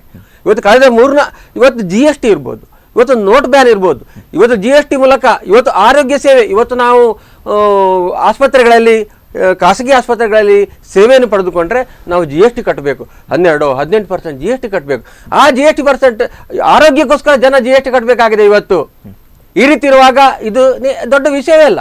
ಆರೋಗ್ಯಕ್ಕೋಸ್ಕರ ಜನ GST ಇವತ್ತು GST ಒಂದೇ ಒಂದೇ ಕಡೆ ಬರ್ತಾದ್ರೆ ಉಂಟು, ಸತ್ರೆ ಮಾತ್ರ ಇಲ್ಲಿ ಬೀಡ್ನೆಗುಡ್ಡೆ ಹೋದ್ರೆ ಮಾತ್ರ ಇವತ್ತು GST ಇಲ್ಲ. ಮತ್ತು ಎಲ್ಲದಕ್ಕೂ GSTನೇ ಹಾಕಿ ಜನರ ಜೀವನವನ್ನು ನರಕಯಾತನೆ ಮಾಡುವಾಗಿ ನರೇಂದ್ರ ಮೋದಿ ಅವರು ಮಾಡಿದ್ದಾರೆ. ಅಷ್ಟೇ ಅಲ್ಲ, ನೋಟ್ ಬ್ಯಾನ್ ರಾಜಕಾರಣ ಇರ್ಬೋದು. ನೋಟ್ ಬ್ಯಾನ್ ರಾಜಕಾರಣದಲ್ಲಿ ಇವತ್ತು ಈ ಬಜೆಟಲ್ಲಿ ಹೇಳಬೇಕಿತ್ತು, ನೋಟ್ ಬ್ಯಾನ್ ರಾಜಕಾರಣದಿಂದ ಎಷ್ಟು ಕಪ್ಪು ಹಣವನ್ನು ತಂದ್ರು ಅಂತ, ಎಷ್ಟು ಕಪ್ಪು ಹಣ ತರಲಿಕ್ಕೆ ಆಯ್ತು ಅಂತ. 100 ದಿವಸದಲ್ಲಿ 15 ಲಕ್ಷ ಅಕೌಂಟ್ಗೆ ಹಾಕ್ತೇನೆ ಹೇಳಿದ್ರು. 15 ಲಕ್ಷ ನಿರ್ಮೂಲನೆ ಆಯ್ತು ಅಂತ ನಿಮ್ಗೆ ಅನಿಸ್ತಾ ಇಲ್ಲ? ಹೇಗೆ ನಿರ್ಮೂಲನೆ ಆಗುದು? ಇವತ್ತು 99.50 ಏನು 15 ಲಕ್ಷ ಕೋಟಿ 15.5 ಲಕ್ಷ ಕೋಟಿ ರೂಪಾಯಿ ಫ್ಲೋ ಅಲ್ಲಿ ಇತ್ತು. ಆ ಹಣ 99.50% ಎಲ್ಲ ಹಣವು ಬಂದಿದೆ RBIಗೆ. ಹಾಗಿರುವಾಗ ಕಪ್ಪು ಹಣ ಎಲ್ಲಿತ್ತು? ಇವತ್ತು 2,000 ನೋಟು ಮಾಡಿದ್ರಿಂದ ಇವತ್ತು ಕಪ್ಪು ಹಣವನ್ನು ಶೇಖರಿಸಲಿಕ್ಕೆ ಜನರಿಗೆ ಅವಕಾಶವನ್ನು ನರೇಂದ್ರ ಮೋದಿ ಅವರು ಮಾಡಿಕೊಟ್ರು ಅಂತ ಹೇಳಿಕ್ಕೆ ಇಷ್ಟಪಡ್ತಾ ಇದ್ದೇನೆ. ಇದನ್ನು ನಾನು ಇಲ್ಲಿ ಹೇಳಿಕ್ಕೆ ಇಷ್ಟಪಡ್ತೇನೆ. ಆದ್ರಿಂದ ಟೋಟಲಿ ಇದು ಚುನಾವಣೆ ಗಿಮಿಕ್ ಬಜೆಟ್ ಅಂತ ಹೇಳಿಕ್ಕೆ ನಾನು ಇಷ್ಟಪಡ್ತಾ ಇದ್ದೇನೆ. ಎಸ್, ಗಣೇಶ್ ಅವರು ಎಲ್ಲೋ ಒಂದು ಕಡೆ ಹೇಳ್ತಾ ಹೋದಾಗ ಇವತ್ತಿನ ಬಜೆಟ್ ಮಂಡನೆ ಆಗಿರುವಂಥದ್ದು, ಈಗ ನಾವು ಮಾತಾಡಿರುವಂಥದ್ದು ಹಿಂದೆ ಆಗಿದ್ದು ಹೋಗಿದ್ದು ಅದರ ಬಗ್ಗೆ ನಾವು ಮಾತಾಡಿದ್ವಿ. ಆದರೆ ಇವತ್ತು ಮಂಡನೆಯಾಗಿರುವಂಥ ಬಜೆಟಲ್ಲಿ ಎಷ್ಟೋ ಸಾವಿರ ಕೋಟಿ ರೂಪಾಯಿಯನ್ನ ಇದಕ್ಕೆ ಮೀಸಲಿಟ್ಟಿರುವಂಥದ್ದು. ಇನ್ನು ಮುಂದಕ್ಕೆ ಆರ್ಥಿಕ ಚಿಂತನೆಯತ್ತ ನೋಡ್ತಾ ಹೋದಾಗ ಇದು ಹೇಗೆ ನಮ್ಮ ಒಂದು ಎಕಾನಮಿ ಅನ್ನುವಂಥದ್ದು ಇದಕ್ಕೆ ಎಫೆಕ್ಟನ್ನು ನೀಡುತ್ತಾ ಅಥವಾ ಡೆವಲಪ್ಮೆಂಟ್ ಕಡೆ ಇದು ಮುಖ ಮಾಡುತ್ತಾ? ಇದರ ಬಗ್ಗೆ ಏನು ಹೇಳ್ತೀರಾ? ಖಂಡಿತವಾಗಿ ಮೊದಲೇ ಹೇಳಿದ ಹಾಗೆ ಇದೊಂದು ವೋಟ್ ಆನ್ ಅಕೌಂಟ್ ಆಗೋದ್ರಿಂದ ಯಾವುದೇ ಒಂದು ಹೊಸ ಟ್ಯಾಕ್ಸ್ಗಳನ್ನು ಯಾವುದೇ ಹಾಕಿಲ್ಲ.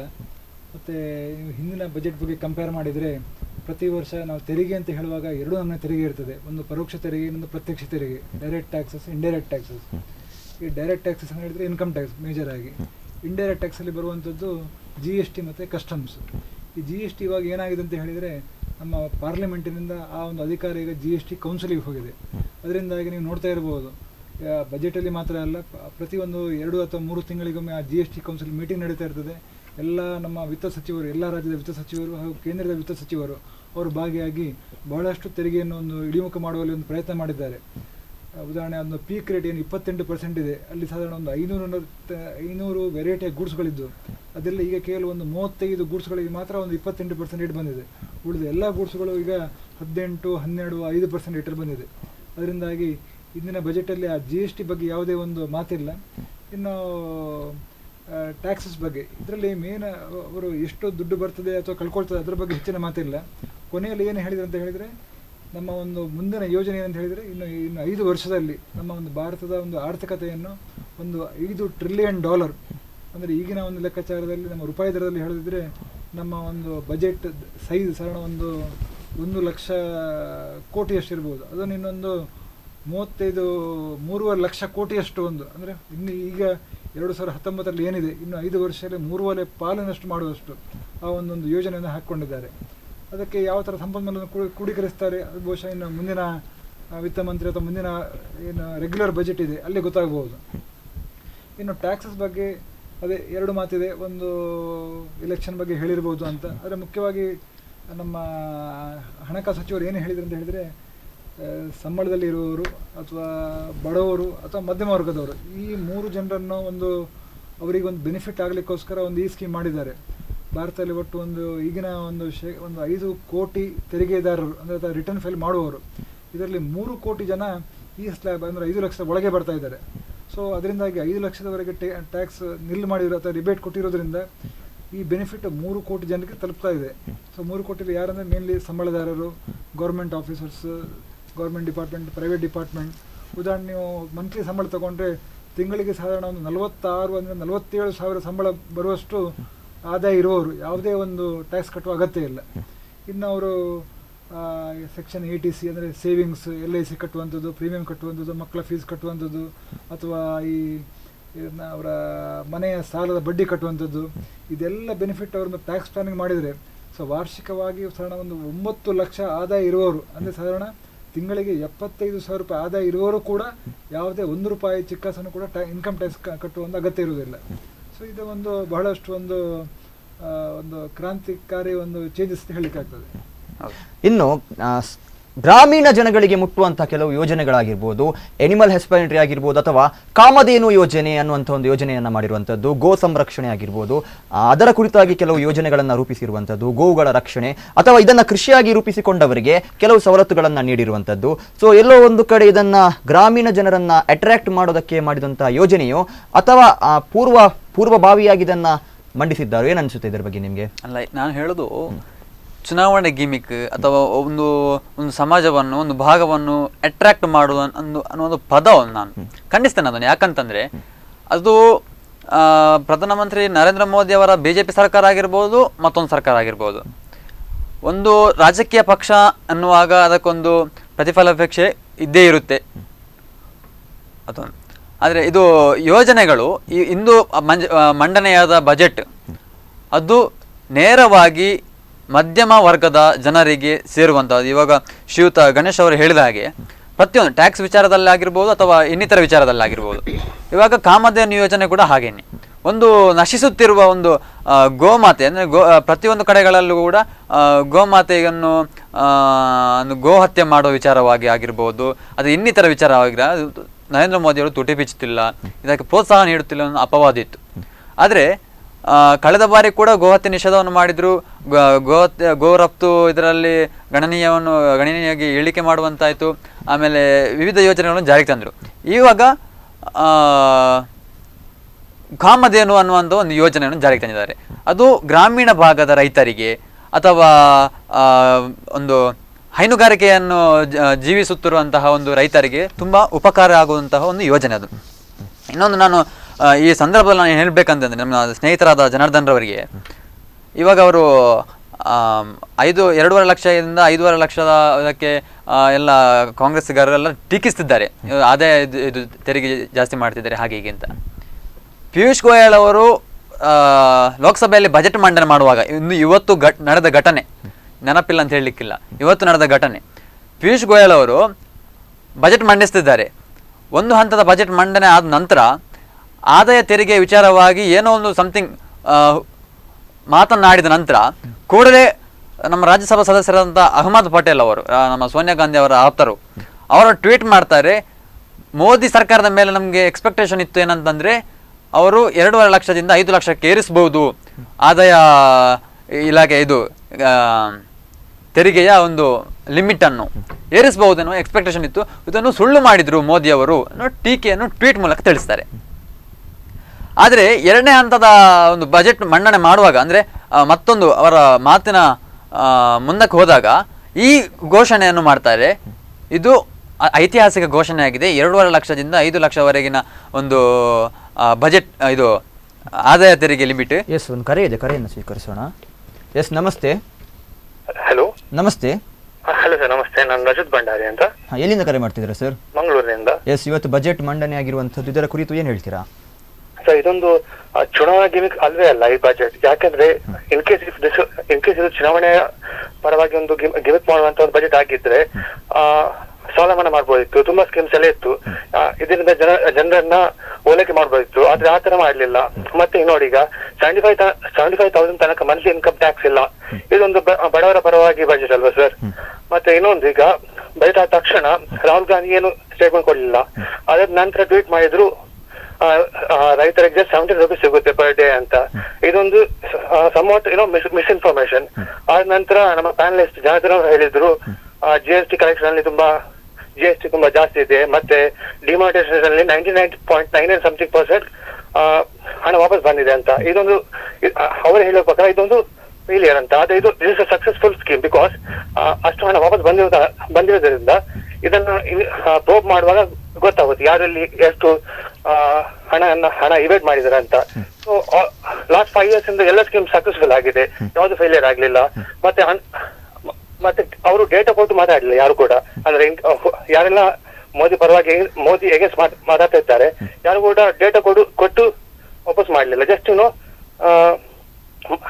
ಜನರನ್ನ ಡಿಬೇಟ್ ಮಾಡುವ ಸಲುವಾಗಿ ಮಾತಾಡ್ತಿದ್ದಾರೆ ಸರ್. ಎಸ್ ಸರ್, ಧನ್ಯವಾದ ಸರ್ ನಿಮ್ಮ ಎಲ್ಲ ಒಂದು ಅಭಿಪ್ರಾಯಕ್ಕಾಗಿ. ಅವರು ಇದಕ್ಕೆ ಅವ್ರು ಮಾತಾಡಲಿ. ಈಗ ಮಧ್ಯದಲ್ಲಿ ಏನಾಯ್ತು ಹೇಳಿದರೆ, ಟಿವಿಯಲ್ಲಿ ನಾನು ನೋಡಿದೆ, ಪ್ರಥಮದಲ್ಲಿ ಬಂದಿತ್ತು 2.5 ಲಕ್ಷದಿಂದ 5 ಲಕ್ಷ ಅಂತ ಜನ ನಿರೀಕ್ಷೆ ಮಾಡಿದ್ರು, ಅದು ಆಗ್ಲಿಲ್ಲ ಅಂತ ಅದು ಟಿವಿಯಲ್ಲಿ ಬರ್ತಾಯಿತ್ತು. ಹೌದು, ಟುಸ್ ಅಂತ ಬರ್ತಿತ್ತು ಮೊದಲ ಹಂತದಲ್ಲಿ. ಇದು 12:15 ಕಾಲು ತನಕ ಆ ರೀತಿ ಬರ್ತಾಯಿತ್ತು, 12:20. ತದನಂತರ ಕೂಡಲೇ ಚೇಂಜ್ ಆಯ್ತು. ಅದರಲ್ಲಿ ಕೂಡ ಮಾಧ್ಯಮದಲ್ಲಿ ಕೂಡ ಏನೋ ಒಂದು ಊಹಾಪೋಹದ ಒಂದು ಸುದ್ದಿ ಬರೋದ್ರಿಂದ ಇದು ಬಹಳ ಎಕ್ಸಾಕ್ಟ್ಲಿ ಅದು ನಾನು ಕೂಡ ಅದೇನು ಹೇಳುದು. ನಾನು ಕೂಡ ಟಿವಿ ನೋಡ್ತಿದ್ದೆ, ಬಜೆಟ್ ನಾನು ವೀಕ್ಷಿಸಿದ್ದೆ ಇವತ್ತು. ನಾನು ನೋಡುವಾಗ ಜನಸಾಮಾನ್ಯರಿಗೆ ಮೋದಿ ಮೇಲೆ ಇದ್ದಂತ ನಿರೀಕ್ಷೆ ಟುಸ್ ಆಯ್ತು, ಅದೊಂದು ಏನೋ ಎಕ್ಸ್ಪೆಕ್ಟೇಷನ್ ಟುಸ್ ಆಯ್ತು ಅಂತ ಬಂತು. ಅಂದ್ರೆ ಒಂದು ಜನರನ್ನು ಡೈವರ್ಟ್ ಮಾಡುವಂತಹ ಒಂದು ವಿಚಾರ. ಅಂದ್ರೆ ಅಲ್ಲಿ ಗಡಿಬಿಡಿ ಆದದ್ದು ಕೂಡ ಹಾಗೇನೆ. ಅಹಮದ್ ಪಟೇಲ್ ಕೂಡ ಅದೇ ಗಡಿಬಿಡಿ ಆದ್ದು ಟ್ವೀಟ್ ಮಾಡಿದ್ರು, ಇದು ಫೇಲ್ ಆಯ್ತು ಅಂತ, ಒಂದು ವಿಷಯ ಸಿಕ್ಬಿಟ್ರು ಅವರಿಗೆ ಅಂತ. ಆಮೇಲೆ ಮುಂದಿನ ಹಂತದಲ್ಲಿ ಇದನ್ನು ಮಾಡುವಾಗ ಹಿಡ್ಕೊಂಡ್ರು ಅವ್ರನ್ನು, ಮತ್ತೆ ಮೋದಿಗೆ ಜೈ ಅಂದ್ಬಿಟ್ರು ಅವರು. ಅಹಮದ್ ಪಟೇಲ್ ಟ್ವೀಟ್ ಡಿಲೀಟ್ ಮಾಡಿದ್ರು, ಮೀಡಿಯಾದವರು ಮೋದಿಗೆ ಜೈ ಅಂದ್ಬಿಟ್ರು. ಅಷ್ಟೇ ಮ್ಯಾಟ್ರ್, ಅಷ್ಟೇ. ಇವತ್ತು ನಮ್ಮ ಸ್ನೇಹಿತರಾದಂಥ ಒಂದು ಕಾಲ್ ಮಾಡಿದ್ರು ರಜತ್ ಭಂಡಾರಿ ಅಂತ. ಅವ್ರು ಹೇಳಿದ್ರು ಯಾವ ವಿಪಕ್ಷಗಳು ಕೂಡ ಇದರ ಬಗ್ಗೆ ಟೀಕಿಸ್ತಿಲ್ಲ ಇವತ್ತು. ಓಕೆ, ಬಜೆಟ್ ಇಷ್ಟೇ ಇಲ್ಲ ಅಂತ ಹೇಳಿದ್ರೆ ಮಾತ್ರ ಪಕ್ಷಧರ್ಮ ನಾವು ಪಾಲಿಸಲೇಬೇಕು. ಮೋದಿ ಬಜೆಟ್ ಅದ್ಭುತವಾಗಿದೆ ಅಂತ ಹೇಳಿದ್ರೆ ನಾಳೆ ಜನ ನಮ್ಮನ್ನು ಒಪ್ತಾರಾ? ಹಾಗಾದ್ರೆ ನೀವ್ ಯಾಕಿರೋದು ಅಂತ ಕೇಳ್ತಾರೆ. ನಾವು ಹೇಳಲೇಬೇಕಾಗ್ತದೆ, ಟೀಕಿಸ್ಲೇಬೇಕಾಗ್ತದೆ, ನಂಗೆ ಇಷ್ಟ ಇಲ್ಲ ಅಂತ. ರಾಹುಲ್ ಗಾಂಧಿ ಮಾತಾಡಿಲ್ಲ, ಸೋನಿಯಾ ಗಾಂಧಿ ಮಾತಾಡಿಲ್ಲ, ಚೌಕಿದಾರ್ ಚೋರ್ ಅಂತ ಹೇಳುವಂತಹ ರಮ್ಯಾ ಮಾತಾಡಿಲ್ಲ, ಅಥವಾ ಮಲ್ಲಿಕಾರ್ಜುನ ಖರ್ಗೆ ಅವರು ತುಟಿ ಬಿಚ್ಚಿಲ್ಲ. ಇವರು ರಾಜ್ಯದವರು ಏನ್ ಮಾಡ್ತಿದ್ದಾರೆ ಅಂದ್ರೆ ಏನನ್ನು ಮಾಡ್ಬೇಕಲ್ಲ, ರಾಹುಲ್ ಗಾಂಧಿಯನ್ನು ಮೆಚ್ಚಿಸ್ಕೊಳ್ಬೇಕಲ್ಲ. ಅದಕ್ಕೋಸ್ಕರ ನಾವು 17 ರೂಪಾಯಿಯನ್ನು ಮೋದಿ ಅವರಿಗೆ ಕಳಿಸ್ತೇವೆ ಅಂತ ಹೇಳ್ತಾರೆ. ನಾನೊಂದು ಕೇಳ್ತೇನೆ ಪ್ರಶ್ನೆ. ಇವತ್ತು GST ಬಗ್ಗೆ ಮಾತಾಡ್ತಾರೆ. 1 ಲಕ್ಷ ಕೋಟಿ GST ಕ್ರೋಢೀಕರಣ ಆಗಿದೆ. 1,00,000 ಕೋಟಿ GST ಕ್ರೋಢೀಕರಣ ಆಗಿದೆ. ಸಮಾನ ಒಂದು ಇವರು ಗಣೇಶ್ ಅವರು ಹೇಳಿದ್ರು ಅದ್ಭುತವಾಗಿ, ಒಂದು ಕಡಿಮೆ ಇಳಿಸಿದ್ದಾರೆ, ಅನೇಕ ಒಂದು ಉತ್ಪನ್ನಗಳಿಗೆ ಇಳಿಸಿದ್ದಾರೆ ಅಂತ. ಹಾಗೆ ಇವಾಗ ಆರೋಗ್ಯದಲ್ಲಿ GST ಅಂತ ಹೇಳಿದ್ರು ಅವರು. ಆರೋಗ್ಯದಲ್ಲಿ ಇವತ್ತು ವಿಭಿನ್ನವಾದಂಥ ಕೊಡುಗೆ ಆಯುಷ್ಮಾನ್ ಯೋಜನೆ ಇದೆ, ಅದಕ್ಕೆ GST ಕಟ್ಟಬೇಕಂತ ಅವಶ್ಯಕತೆ ಇಲ್ಲ, ಅಥವಾ ಇನ್ನಿತರ ಯೋಜನೆಗಳು. ಹೀಗೆ GST ಅನ್ನೋ ವಿಚಾರ ಬರುವಾಗ ಇಲ್ಲಿ ನಮಗೆ ಲಾಭವಾಗಿದೆ ಹೊರತು ನಷ್ಟ ಆಗಿಲ್ಲ. ಪ್ರತಿ ವಿಚಾರದಲ್ಲೂ 1,00,000 ಕೋಟಿ ಮಂಡನೆ ಇದು ಹಣ ಬಂತು, ಹಾಗಾದ್ರೆ ಎಲ್ಲೋಯ್ತು? 1,00,000 ಕೋಟಿ ಹಣ ಬಂತು. ಒಂದು ಮಾತನ್ನು ಹೇಳಲಿಕ್ಕೆ ಇಚ್ಛೆ ಪಡ್ತೇನೆ ಇಲ್ಲಿ. ಪ್ರದೇಶಗಳಿಂದ ಬಂದದ್ದು, ಆ ಪ್ರದೇಶಗಳಿಗೆ ಇದು ಹಂಚಬೇಕು. ಕೇಂದ್ರ ಸರ್ಕಾರ ಮಾತ್ರ ಅಲ್ಲ, ವಿವಿಧ ರಾಜ್ಯದಲ್ಲಿ ವ್ಯಾಟ್ ಅಂತ ಸಂಗ್ರಹಿಸ್ತಿತ್ತು. ಇವತ್ತು ಕರ್ನಾಟಕದಲ್ಲಿ ಕೂಡ 12% ವ್ಯಾಟ್ ಸಂಗ್ರಹಿಸ್ತಾ ಇತ್ತಿದ್ರು. ಅದನ್ನೆಲ್ಲ ವೋಟ್ ಮಾಡಿದ ಆದದ್ದು ವಿನಃ ಒಂದೇ ಇದರಲ್ಲಿ ಆದದ್ದಲ್ಲ. ಪೆಟ್ರೋಲ್ ಅಲ್ಲಿ GST ಬರುತ್ತೆ, ರಾಜ್ಯಕ್ಕೆ ಬೇರೆ ಕೇಂದ್ರಕ್ಕೆ ಬೇರೆ ಇರುತ್ತೆ. ರಾಜ್ಯಕ್ಕೆ ನಾವು ಕೇಂದ್ರಕ್ಕೆ ಸಂಪೂರ್ಣವಾಗಿ GST ಬೇಡಲ್ಲ ಅಂತ ಹೇಳ್ತಾರೆ. ಯಾಕಂತಂದ್ರೆ ಅದಕ್ಕೆ ನಮ್ಗೆ ರಾಜ್ಯ ಸಿಗಲ್ಲ, ನಮ್ಗೆ ಸೆಸ್ ಸಿಗಲ್ಲ. ಅದರಲ್ಲಿ ಅದಕ್ಕೆ 30%, 40% ರಾಜ್ಯ ಕೇಂದ್ರದ ಏನು ಟ್ಯಾಕ್ಸ್ ಗಳಿವೆ, ಯಾವುದ್ರ ಮೇಲೆ ಹಾಕೋದು ಜನರಿಗೆ ಕೇಳ್ತಾರೆ. ಒಂದು ಪ್ರಶ್ನೆ ಕೇಳಲಿಕ್ಕೆ ಇಚ್ಛೆ ಪಡ್ತೇನೆ. ಇವತ್ತು GST ಅನ್ನು ಟೀಕಿಸ್ತೀರಿ, ರಾಹುಲ್ ಗಾಂಧಿ ಆದಿಯಾಗಿ ಪ್ರತಿಯೊಬ್ಬ ವಿಪಕ್ಷಗಳು ಕೂಡ GST ಅನ್ನು ಟೀಕಿಸ್ತವೆ. ಕಾರಣ ಹೇಳ್ತೇನೆ, ಗಬ್ಬರ್ ಸಿಂಗ್ ಅಂತ ಹೇಳಿ. ಒಂದ್ ನಿಮಿಷ ಹೇಳ್ತೇನೆ, ನಾನು ಪ್ರಶ್ನೆ ಹೇಳ್ತೇನೆ. ನಾನು ಕೇಳುದು, ರಾಜ್ಯ ಇವಾಗ ನೀವು ಒಪ್ಕೊಳ್ಳೇಬೇಕಾದಂತ ವಿಚಾರ ಏನಂತಂದ್ರೆ, ದೇಶದಲ್ಲಿ ಭಾರತೀಯ ಜನತಾ ಪಕ್ಷ ಕೆಲ ರಾಜ್ಯಗಳಲ್ಲಿ ಆಡಳಿತ ಇದೆ, ಅಂತೆಯೇ ವಿಪಕ್ಷಗಳು ಕೂಡ ಕೆಲವು ರಾಜ್ಯಗಳಲ್ಲಿ ಆಡಳಿತ ಇದೆ. ನಾನು ಕೇಳೋದು, ಪ್ರತಿಯೊಂದು ರಾಜ್ಯದ ವಿತ್ತ ಸಚಿವ ಅಥವಾ ಮುಖ್ಯಮಂತ್ರಿ ಆದವನು ಆ GST ಅಲ್ಲಿ ಆ ಕಮಿಟಿಯಲ್ಲಿ ಒಳಗೊಂಡಿರ್ತಾನೆ. ಹಾಗಾದ್ರೆ ಟೀಕಿಸುವುದು ಯಾರನ್ನು?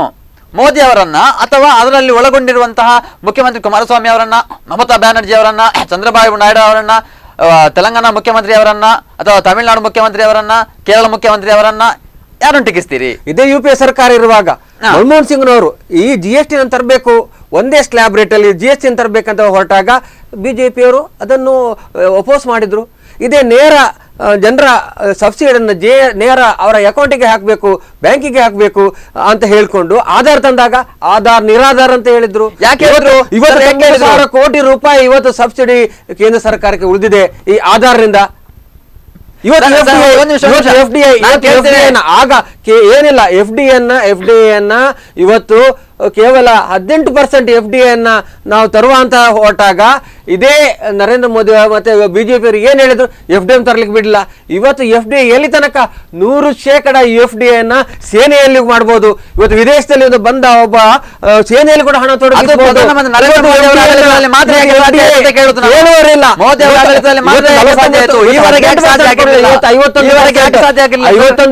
ವಿದೇಶಿ ಹಣವನ್ನು ಬಂಡವಾಳ ಹೂಡಲಿಕ್ಕೆ ಅವಕಾಶ ಮಾಡಿಕೊಟ್ಟದ್ದು FDI.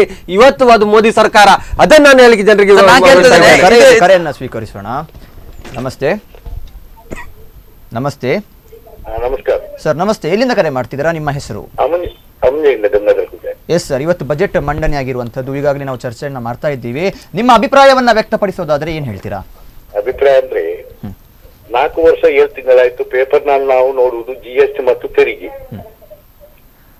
ಅದೇ 4 ವರ್ಷದ 7 ತಿಂಗಳಲ್ಲಿ ನಾವು ನೋಡುವುದು ಪೇಪರ್ ನಲ್ಲಿ GST ಮತ್ತು ತೆರಿಗೆ, ಇದನ್ನು ಬಿಟ್ಟರೆ ಯಾವುದಿಲ್ಲ. ಇದೇ ಬರ್ತಾ ಇದೆ. GST ಇರ್ತದೆ, ತೆರಿಗೆ ಇರ್ತಾರೆ. ರೈತರಿಗೆ ಸಾಲ ಮನ್ನಾ ರಾಜ್ಯ ಸರ್ಕಾರ, ಈಗ ಕೇಂದ್ರ ಸರ್ಕಾರ ಶುರು ಮಾಡಿದೆ. ಯಾತಕ್ಕಾಗಿ ಕೊಡ್ಬೇಕು? ಯಾರಿಗೆ? ಕೃಷಿಕರಿಗೆ ಕೊಡ್ಬೇಕು. ಆ ಬೆಳೆ ನಾಶವಾದಕ್ಕೆ ಇದಕ್ಕೆ ಎಲ್ಲರಿಗೆ ಯಾಕೆ ಕೊಡಬೇಕು? ಕೋಡು ಭೂಮಿ ಎಷ್ಟುಂಟು? ಈಗ 10,000 ಎಲ್ಲ ರೈತರಿಗೆ ಅಂತ ಹೇಳಿದ್ರು. ಖಾಲಿ ಭೂಮಿ ಎಷ್ಟುಂಟು?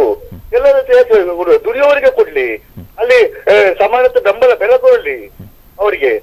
ಯಾರು ವಿಕೋಪ ಸಿಕ್ಕಿ ಸಿಲುಕಿದ್ದಾರೆ ಅವ್ರಿಗೆ ಕರೆಕ್ಟ್ ಅಧಿಕಾರಿಗಳಿಂದ ಇದು ಮಾಡಿ ಅದನ್ನು ಅಷ್ಟು ಕೊಡಲಿ. 10,000 ಸಂಚನಾಗಿ 100 ರೂಪಾಯಿ ಕೊಡುವುದಲ್ಲ ಸರ್ಕಾರ ಕೃಷಿಕರಿಗೆ. ಈ ಎಲ್ಲರಿಗಿಂತ ಏರಿ ಹೋಗ್ತಾರೆ, ರಾಜ್ಯ ಸರ್ಕಾರ ಆಗಿದೆ, ಕೇಂದ್ರ ಸರ್ಕಾರ ಆಗಿದೆ. ಇದೊಂದು ಗಿಮಿಕ್ಕೇ ಹೊರದು ST ಕೃಷಿಕರನ್ನು ಇವರನ್ನು ಈ 3 ಪಕ್ಷ ಮುಂದಿಟ್ಟು ಚುನಾವಣೆ ಗಿಮಿಕ್ ಮಾಡುದು ಇವರ ಕೆಲಸ. 3 ಪಕ್ಷದ್ದು ಇದೇ ಮಾತಾಡಿ. ಇದು ಮುದಿತ ಲೋನ್ ಬಂತು, ಇದು ನ್ಯಾಷನಲ್ ಬ್ಯಾಂಕ್ ನಲ್ಲಿ ಯಾರಿಗೆ ಸಿಕ್ಕಿದೆ? ಬ್ಯಾಂಕಿನ ಮ್ಯಾನೇಜರ್ ಯಾರಿಗೆ ಕೊಟ್ಟಿದ್ದಾರೆ? ಮಧ್ಯಮ ವರ್ಗಕ್ಕೆ ಹೇಳಿ. ಈಗ ಬಜೆಟ್ ನಲ್ಲಿ ಪಾಸ್ ಆಗಿದೆ, ಮಧ್ಯಮ ವರ್ಗದಲ್ಲಿ ಕೊಡ್ಲಿ ನೋಡುವ. ಬ್ಯಾಂಕಿನವರು ಕರೆಕ್ಟ್ ಮೋದಿ ಹೇಳಿ, ಮಧ್ಯಮದವರಿಗೆ ಕರೆಕ್ಟ್ ಇದು ಮಾಡಿದ್ರೆ ಬಿಸಿನೆಸ್ ಇದಕ್ಕೆ ಕೊಡ್ಲಿ ಅಂತ. ನಾನೇ ಹೋಗಿದ್ದೇನೆ ಬ್ಯಾಂಕಿನಲ್ಲಿ, 1 ವರ್ಷ ಆಯ್ತು ಕೊಡ್ಲಿಲ್ಲ ಬ್ಯಾಂಕ್ ಮ್ಯಾನೇಜರ್. ಎಂಡಿಗೆ ಹೇಳ್ಬೇಕು, ಅಲ್ಲಿ ಹೇಳ್ಬೇಕು, ಇಲ್ಲಿ ಹೇಳ್ಬೇಕು ಅಂತಲ್ಲ. ಎಂಡಿ ಅವರೆಲ್ಲ ಮೆಡ್ರಾಸ್ನವರು, ಇವರು ಬಯ್ಯನವರು, ಅವರೆಲ್ಲ ನಮ್ಮ ಕನ್ನಡಿಗರು ಇಲ್ಲ, ತುಳುವಿನವರು ಇಲ್ಲ ಬ್ಯಾಂಕಿನಲ್ಲಿ. ಯಾರ ಹತ್ರ ಕೇಳ್ಬೇಕು? ಅಲ್ಲಿಂದ ಪಾಸ್ ಆಗ್ತದೆ, ಪೇಪರ್ನಲ್ಲಿ ಓದ್ತೇವೆ ನಾವು. ಇಷ್ಟೇ ನಮ್ಗೆ ಲಾಭ, ಪೇಪರ್ ಮಾತ್ರ, ಬೇರೆ ಏನಿಲ್ಲ ನಮ್ಗೆ. ಮಧ್ಯಮ ವರ್ಗವೂ ಇಲ್ಲ, ಯಾರು ಇಲ್ಲ. ಇಲ್ಲಿ ಇರೋದು ಅತಿ ಶ್ರೀಮಂತರು ಮತ್ತು ಈ ಅತಿ ಬಡವರು, ಅವರಿಗೆ ಮಾತ್ರ ದಿನ ಕಳೆಯಕ್ಕೆ ಕಾಲಾವಕಾಶ. ಈಗ ಮಧ್ಯಮ ವರ್ಗದವರಿಗೆ ಇಲ್ಲವೇ ಇಲ್ಲ. ಇವರು ಬೇಡ್ ತಿಂತಾರೆ, ಅವರಿಗೆ ಅರ್ಧ ಹೋದ್ರೆ ಅರ್ಧ ಉಂಟು ಶ್ರೀಮಂತರಿಗೆ.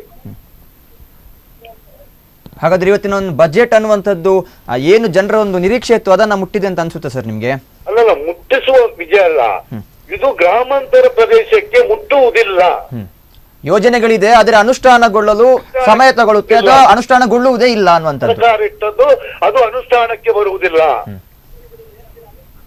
ಇಲ್ಲ ಅಲ್ಲ, ಇದನ್ನೊಂದು ಲೆಕ್ಕ ಮಾಡಿ. ಮುದ್ರಿತ ಲಾನ್ ಮೋದಿ ಅವರೇ ಹೇಳಿದ್ದಾರೆ, ಇದು ಬಡವರಿಗೆ ಭಾರಿ ಒಂದು ಇದು ನಾನು ಮಾಡಿದ್ದು ಅಂತ. ನಾನೇ ಹೋಗಿದ್ದೇನೆ, ಎಷ್ಟು ಜನರು ಅಲದಾಡಿ ನ್ಯಾಷನಲ್ ಬ್ಯಾಂಕಿಗೆ ಹಿಂದೆ ಬಂದಿದ್ದಾರೆ ಆಸೆ ಖರ್ಚು ಮಾಡಿ. 1 ವರ್ಷ ಹೋಗಿ ನೀನು ಅದು ತರಬೇಕು, ಇದು ತರಬೇಕು. ಇದನ್ನು ಕಡಾಕರ ಸುಗ್ರೀವಾಜ್ಞೆ ಕೊಡುವುದಲ್ಲ ಮೋದಿಗೆ, ಮತ್ತೆ ಕೊಡ್ಲೇಬೇಕು, ಕರೆಕ್ಟ್ ಇದು ಮಾಡಿ. ಎಸ್, ಧನ್ಯವಾದ ಸರ್ ನಿಮ್ಮ ಅಭಿಪ್ರಾಯಕ್ಕಾಗಿ. ಈಗ ಪ್ರಮುಖವಾದ ನಮ್ಮ ಭಾಗಕ್ಕೆ ಬಂದ ಆಯುಷ್ ಯೋಜನೆ ಬಂತು, ನಂಗೆ ಬಂದಿದೆ. ಅದರಲ್ಲಿ ಸರ್ಕಾರ ಆಸ್ಪತ್ರೆ ಅಂತ ಉಂಟು, ಪ್ರೈವೇಟ್ ನಲ್ಲಿ ಕೊಡ್ತಾರಂತ ಹೇಳಿದ್ರ? ಪ್ರೈವೇಟ್ ನಲ್ಲಿ ಎಷ್ಟು ಆಸ್ಪತ್ರೆಗೆ ಉಂಟಂತ ಹೇಳಿದ್ರೆ ಅದ್ರಲ್ಲಿಲ್ಲ, ಪೇಪರ್ನಲ್ಲೂ ಇಲ್ಲ. ಇಷ್ಟು ಮಂಗಳೂರಲ್ಲಿ ಬಿಡಿ, ಮಂಗಳೂರಲ್ಲಿ ಇಷ್ಟು ಪ್ರೈವೇಟ್ ಆಸ್ಪತ್ರೆಯಲ್ಲಿ 5 ಲಕ್ಷ ಮೋದಿಯ ಈ ಆಯುಷ್ಯ ಇದು ಅಂತ ಬರ್ಲಿಲ್ಲ. ಎಸ್ ಸರ್, ಈಗ ಮುಂದಕ್ಕೆ ನೋಡುವಂಥದ್ದು ಯಾವ ರೀತಿಯ ಒಂದು ಕಾರ್ಯವೈಖರಿ ಇದರಿಂದ ಮುಂದುವರಿಯುತ್ತೆ ಅನ್ನುವಂಥದ್ದು, ಜನರಿಗೆ ಇದು ಎಷ್ಟರ ಮಟ್ಟಿಗೆ ತಲುಪುತ್ತೆ. ಕೆಲವು ಭರವಸೆಗಳು ಇರುವಂಥದ್ದು ಬಜೆಟ್ ಅಲ್ಲೂ ಕೂಡ. ಈ ಭರವಸೆಗಳು ಸಾಕಾರಗೊಳ್ಳುವಂತಹ ಸಮಯ ಯಾವತ್ತು ಬರುತ್ತೆ ಅನ್ನುವಂಥದ್ದನ್ನು ನಾವು ಕಾದು ನೋಡಬೇಕಾಗಿದೆ. ಧನ್ಯವಾದ ಸರ್ ನಿಮ್ಮ ಅಭಿಪ್ರಾಯಕ್ಕಾಗಿ. ಒಂದು ಮಾತು ಹೇಳಲಿಕ್ಕೆ ಇಚ್ಛೆಪಡ್ತೇನೆ ನಾನು. ಅವರ ಆರೋಪ ಏನಿತ್ತಂದರೆ ಮುದ್ರಾ ಯೋಜನೆಯ ಬಗ್ಗೆ ಅವರು ಹೇಳಿದರು. ಮುದ್ರಾ ಯೋಜನೆ ಬಹುತೇಕ ಬ್ಯಾಂಕ್ನವರು ಯಾಕೆ ಇದರ ಬಗ್ಗೆ ಹಿಂದೇಟು ಹಾಕ್ತಿದ್ದಾರೆ ಅಂತಂದರೆ, ನಮ್ಮ ಎಕಾನಮಿಸ್ಟ್ಗೆ ಅವರಿಗೆ ಗೊತ್ತಿರ್ಬೋದು, ಸಾಲ ತಗೊಂಡವರು ಮರುಪಾವತಿ ಮಾಡಲಿಕ್ಕೆ ಸ್ವಲ್ಪ ಕಷ್ಟಪಡ್ತಾರೆ. ಇದು ಬ್ಯಾಂಕ್ನವರಿಗೆ ದೊಡ್ಡ ಸವಾಲು. ಮಂಗಳೂರಲ್ಲೇ ಅನೇಕ ದಕ್ಷಿಣ ಕನ್ನಡ ಜಿಲ್ಲೆಯಲ್ಲಿ 61,000 ಸಮಥಿಂಗ್ ಏನೋ ಒಂದು ಸಾಲ ಮೊನ್ನೆ ಸಂಸದರು ಹೇಳಿದರು, ಅಷ್ಟು ಸಾಲ ಮರುಪಾವತಿ ಆಗಿಲ್ಲ. ಮುದ್ರಲಿಂದ ಲೋನ್ ಕೊಡ್ತಾರೆ, ಆದರೆ ಅದು ಮರುಪಾವತಿ ಆಗ್ತಿಲ್ಲ. ಹೀಗಾಗಿ ನಾವು ಲೋನ್ ಕೊಡಲಿಕ್ಕೆ ಹಿಂಜರಿತೇವೆ. ಮೋದಿಯವರು ಹೇಳ್ತಾರೆ, ಎಲ್ಲರೂ ಹೇಳ್ತಾರೆ, ಅದನ್ನು ನಾವೇನು ಮಾಡಬೇಕು ಎನ್ನುವಂಥ ಒಂದು ಅಳಲು ಸಾಮಾನ್ಯವಾಗಿ ಬ್ಯಾಂಕ್ನಲ್ಲಿ ಉಂಟು. ಮತ್ತೊಂದು ವಿಚಾರ ಏನಂದರೆ, ಅವರು ಕಾಲ್ ಮಾಡುವಾಗ ಹೇಳಿದರು, ಮನೆಗೆ ತಲುಪಲ್ಲ, ಮಧ್ಯಮ ವರ್ಗಕ್ಕೆ ತಲುಪಲ್ಲ, ಅಥವಾ ಗ್ರಾಮಾಂತರಕ್ಕೆ ತಲುಪಲ್ಲ ಅಂತ. ನಾನು ಕೇಳೋದು, ಯಾವುದು ತಲುಪಲ್ಲ? ಅವರು ಹೇಳಿದರು ಆಯುಷ್ಮಾನ್ ತಲುಪಿದೆ, ಕೆಲವು ಆಸ್ಪತ್ರೆಗೆ ನಿಬಂಧನೆಗಳುಂಟು. ಒಮ್ಮೆಲೆ ಮೋದಿಯವರೇ ಮನೆಗೆ ಬಂದು ಕೊಡ್ಬೇಕಂತಂದ್ರೆ ಅವರು ಅದೊಂದು ಸರ್ಕಾರ ಒಂದು ಅದಕ್ಕೊಂದು ಕಟ್ಟುಕಟ್ಟಲೆ ಇದೆ, ಅದಕ್ಕೆ ಇಷ್ಟೇ ಸಮಯ ಅಂತ ಇರುತ್ತೆ, ಅದು ನಂತರ ಅದರ ಇದು ಫೋಟೋಗ್ರಾಫ್ ಬರುತ್ತೆ. ಹಾಗೆ ಇವಾಗ ಆಯುಷ್ಮಾನ್ ಯೋಜನೆ ಮನೆಗೆ ಬರುತ್ತೆ, LPG ಯೋಜನೆ ಮನೆಗೆ ಬರುತ್ತೆ, ತೆರಿಗೆಯ ಒಂದು ಇವತ್ತು 2 ಲಕ್ಷದಿಂದ 5 ಲಕ್ಷವರೆಗೆ ಅದು ಮನೆಗೆ ಬರುತ್ತೆ. ಇನ್ನು ಫಸಲ್ ಬಿಮಾ ಯೋಜನೆ ಮನೆಗೆ ಬರುತ್ತೆ. ಆಮೇಲೆ ನಮ್ಮ ಕಾರ್ಮಿಕರಿಗೆ, ಅಸಂಘಟಿತ ಕಾರ್ಮಿಕರಿಗೆ ಯೋಜನೆಗಳದು ಮನೆಗೆ ಬರುತ್ತೆ. ಅಂದರೆ ಮನೆಗೆ ಬರೋದಂದ್ರೆ ಅದಕ್ಕೆ ಅರ್ಹರಾಗಿರ್ಬೇಕು, ಅದನ್ನ ನಿಬಂಧನೆಗಳುಂಟು, ಅದಕ್ಕೆ ಅರ್ಹರಾಗಿರ್ಬೇಕು. ಮನೆಗೆ ಬರುತ್ತೆ, ಯಾಕೆ ಬರಲ್ಲ? ಬಂದೇ ಬರುತ್ತೆ. ಮತ್ತೊಂದು ವಿಚಾರ ನಮ್ಮ ಸ್ನೇಹಿತರು ಹೇಳಿದ್ರು, ಜನಾರ್ದನ್ ರವರು, ಆಧಾರ್ ಕಾರ್ಡ್ UPA ಸರ್ಕಾರದಲ್ಲಿ ರಿಜೆಕ್ಟ್ ಮಾಡಿದ್ರು, ಬೇಡ ಅಂತ ಹೇಳಿದ್ರು, ನಾವು ತೆಗಿತೇವೆ ಅಂತ ಹೇಳಿದ್ರು. ಆದರೆ ಇವರು ಬಂದೊಡನೆ ಆಧಾರ್ ಕಾರ್ಡ್ಗೆ ಸಪೋರ್ಟ್ ಮಾಡಿದ್ರು ಅಂತ ನಾನು ಕೇಳ್ತೇನೆ. UPA ಸರ್ಕಾರದ ಅವಧಿಯಲ್ಲಿ ಎಷ್ಟು ಮಂಗಗಳ ಹೆಸರಿನಲ್ಲಿ ಆಧಾರ್ ಕಾರ್ಡ್ ಆಗಿತ್ತು, ಎಷ್ಟು ದೇವರುಗಳ ಹೆಸರಿನಲ್ಲಿ ಆಧಾರ್ ಕಾರ್ಡ್ ಆಗಿತ್ತು, ಹನುಮಂತನ ಹೆಸರಿನಲ್ಲಿ ಎಷ್ಟು ಆಧಾರ್ ಕಾರ್ಡ್ ಆಗಿತ್ತು, ಬಾಂಗ್ಲಾದೇಶದ ವಲಸಿಗರ ಹೆಸರಿನಲ್ಲಿ ಎಷ್ಟು ಆಧಾರ್ ಕಾರ್ಡ್ ಆಗಿತ್ತು. ಆಧಾರ್ ಕಾರ್ಡ್ ಅನ್ನೋದು ಹೇಗಿತ್ತಂದ್ರೆ ವೋಟರ್ ID-ಯನ್ನು ಜೆರಾಕ್ಸ್ ಮಾಡಿದ ರೀತಿ ಇತ್ತು. ಅಂದರೆ ಎಷ್ಟು ಬೇಕಾದರೂ ಹೇಗೆ ಬೇಕಾದರೂ ಅದನ್ನು ಉಪಯೋಗಿಸಬಹುದು, ಅಥವಾ ಬೇರೆ ಬೇರೆ ಪೇಪರನ್ನು ಜೆರಾಕ್ಸ್ ಮಾಡಿದ ರೀತಿ ಇತ್ತು. ಆಧಾರ್ ಕಾರ್ಡ್ ಅನ್ನೋದು ಅದಕ್ಕೊಂದು ಸಿಸ್ಟಮ್ಯಾಟಿಕ್ ಆದ ಒಂದು ವೇ ಇರಲಿಲ್ಲ. ಆದರೆ ಮೋದಿ ಅವರು ಬಂದರು, ಎಲ್ಲರೂ ಎಕ್ಸ್ಪೆಕ್ಟೇಷನ್ ಇತ್ತು ಆಧಾರ್ ಕಾರ್ಡ್ ರಿಜೆಕ್ಟ್ ಮಾಡ್ತಾರೆ ಅಂತ. ಆದರೆ ಆಧಾರ್ ಕಾರ್ಡ್ ರಿಜೆಕ್ಟ್ ಮಾಡಿಲ್ಲ, ಯಾಕಂದರೆ 1,000 ಕೋಟಿಗಿಂತಲೂ ಅಧಿಕವಾದ ಯೋಜನೆಯಿಂದ ಅದು ಆಧಾರ್ ಕಾರ್ಡ್ ಇದು ಮಾಡಿದ್ದಾರೆ. ಅದನ್ನು ಏನು ಮಾಡಿದ್ರು, ಇಂಪ್ಲಿಮೆಂಟ್ ಮಾಡಿದ್ರು. ಹೌದು, ಎಲ್ಲೋ ಒಂದ್ ಕಡೆ ಸಬಲೀಕರಣ ಮಾಡಿದ್ರು. ಮತ್ತೆ ಇವತ್ತಿನ ಒಂದು ಬಜೆಟ್ ಅನ್ನುವಂಥದ್ದು ಏನಿದೆ, ಇದು ನಮ್ಮ ಫ್ಯೂಚರ್ ಅನ್ನುವಂಥದ್ದು ಏನು, ಇದಕ್ಕೆ ಯಾವ ರೀತಿಯಾದ ಒಂದು ಪ್ರಾಬಲ್ಯತೆಯನ್ನು ನೀಡುತ್ತೆ ಅನ್ನೋದರ ಕುರಿತಾಗಿ ಈಗ ನಾವು ಇದ್ದದಂಥದ್ದು. ಇನ್ನಿತರ ಕ್ಷೇತ್ರಗಳಿಗೆ ಸಂಬಂಧಿಸಿದ ಹಾಗೆ ಮೀನುಗಾರಿಕೆ ಇಲಾಖೆ ಆಗಿರ್ಬೋದು, ಇನ್ನಿತರ ಕ್ಷೇತ್ರಗಳಿಗೆ ಬಹಳಷ್ಟು ಒಂದು ದೊಡ್ಡ ಪ್ರಮಾಣದ ಒಂದು ಕೊಡುಗೆ ಸಿಕ್ಕಿರುವಂಥದ್ದು, ಪ್ರತ್ಯೇಕವಾದ ಮೀನುಗಾರಿಕೆ ಇಲಾಖೆಯನ್ನ ಸ್ಥಾಪಿಸಿರುವಂಥದ್ದು. ಈಗಾಗಲೇ ಮೀನುಗಾರರ ಬಹಳ ಸಮಸ್ಯೆಗಳಿತ್ತು, ಅಳಲುಗಳಿತ್ತು. ಆದರೆ ಈ ಒಂದು ಮೀನುಗಾರಿಕೆ ಇಲಾಖೆ ಅನ್ನುವಂಥದ್ದು ಆದ್ರೆ ಎಲ್ಲೋ ಒಂದು ಕಡೆಗೆ ಸ್ವಲ್ಪ ಮಟ್ಟಿನ ಒಂದು ಪರಿಹಾರ ಜನರಿಗೆ ಸಿಗ್ಬೋದು ಅನ್ನುವಂತಹ ಒಂದು ಆಶಾ ಭಾವನೆ ಈಗಾಗಲೇ ಮೀನುಗಾರರಲ್ಲಿ ಮೂಡಿರುವಂಥದ್ದು. ಇನ್ನೊಂದು ಕಡೆ ನಾವು ಗಮನಿಸ್ತಾ ಹೋದಾಗ ವಿಧವೆಯರಾಗಿರ್ಬೋದು ಅಥವಾ ಅಂಗನವಾಡಿ ಕಾರ್ಮಿಕರಾಗಿರ್ಬೋದು, ಇವರ ಪಿಂಚಣಿಯ ವಿಷಯದಲ್ಲಿ ಕೆಲವೆಲ್ಲ ಬೇರೆ ರೀತಿಯ ಒಂದು ಅಭಿವೃದ್ಧಿಯ ಪಡಿಸುವಂತಹ ಚಿತ್ತವನ್ನ ಹರಿಸಿರುವಂತದ್ದು, ಕೆಲವು ಕಡೆಯಲ್ಲಿ ಉದ್ಯೋಗ ಸೃಷ್ಟಿಯ ಕುರಿತಾಗಿ ಭರವಸೆಯನ್ನ ನೀಡಿರುವಂತದ್ದು. ಆದರೆ ಎಷ್ಟರ ರೀತಿಯಲ್ಲಿ ಅದು ಸರಿಯಾದ ರೀತಿಯಲ್ಲಿ ಅನುಷ್ಠಾನಗೊಳ್ಳುತ್ತೆ ಅನ್ನುವಂಥದ್ದನ್ನ ನಾವು ಕಾದ್ ನೋಡಬೇಕಾಗಿರುವಂತದ್ದು. ಕಡೆಯದಾಗಿ ಜನಾರ್ದನ್ ಬಂಡರ್ಕರ್ ಅವರೇ, ಈ ಒಂದು ಬಜೆಟ್ ಕುರಿತಾಗಿ ಈಗ ಆಗಿರುವಂತದ್ದು, ಇನ್ನು ಮುಂದಕ್ಕೆ ಇದರ ಪ್ರಭಾವದ ಬಗ್ಗೆ ಮಾತನಾಡೋದಾದ್ರೆ ಕಾರ್ಯಕ್ರಮದ ಒಂದು ಅಂತಿಮ ಹಂತಕ್ಕೆ ನಾವು ಬಂದಿರುವಂತದ್ದು, ಏನ್ ಹೇಳ್ತೀರಾ? ಇವತ್ತು ಅಧಿಕಾರಕ್ಕೆ ಬಂದ ಕೂಡಲೇ ನಾವು ವರ್ಷಕ್ಕೆ 2 ಕೋಟಿ ಉದ್ಯೋಗ ಕೊಡ್ತೆ ಅಂತ ಹೇಳಿದರು. ಅದನ್ನು ಪಾಲಿಸಲಿಕ್ಕೆ ಆಗಲಿಲ್ಲ. ಇವತ್ತು ನಿರುದ್ಯೋಗ ಎಲ್ಲೆಲ್ಲಿ ತಾಂಡವಾಡ್ತಾ ಇದೆ.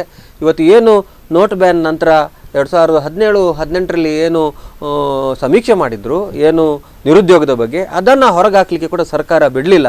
ಅದಕ್ಕೋಸ್ಕರ 2 ಜನ ಅದರ ಸದಸ್ಯರು ಕೂಡ ರಾಜೀನಾಮೆ ನೀಡಿದರು.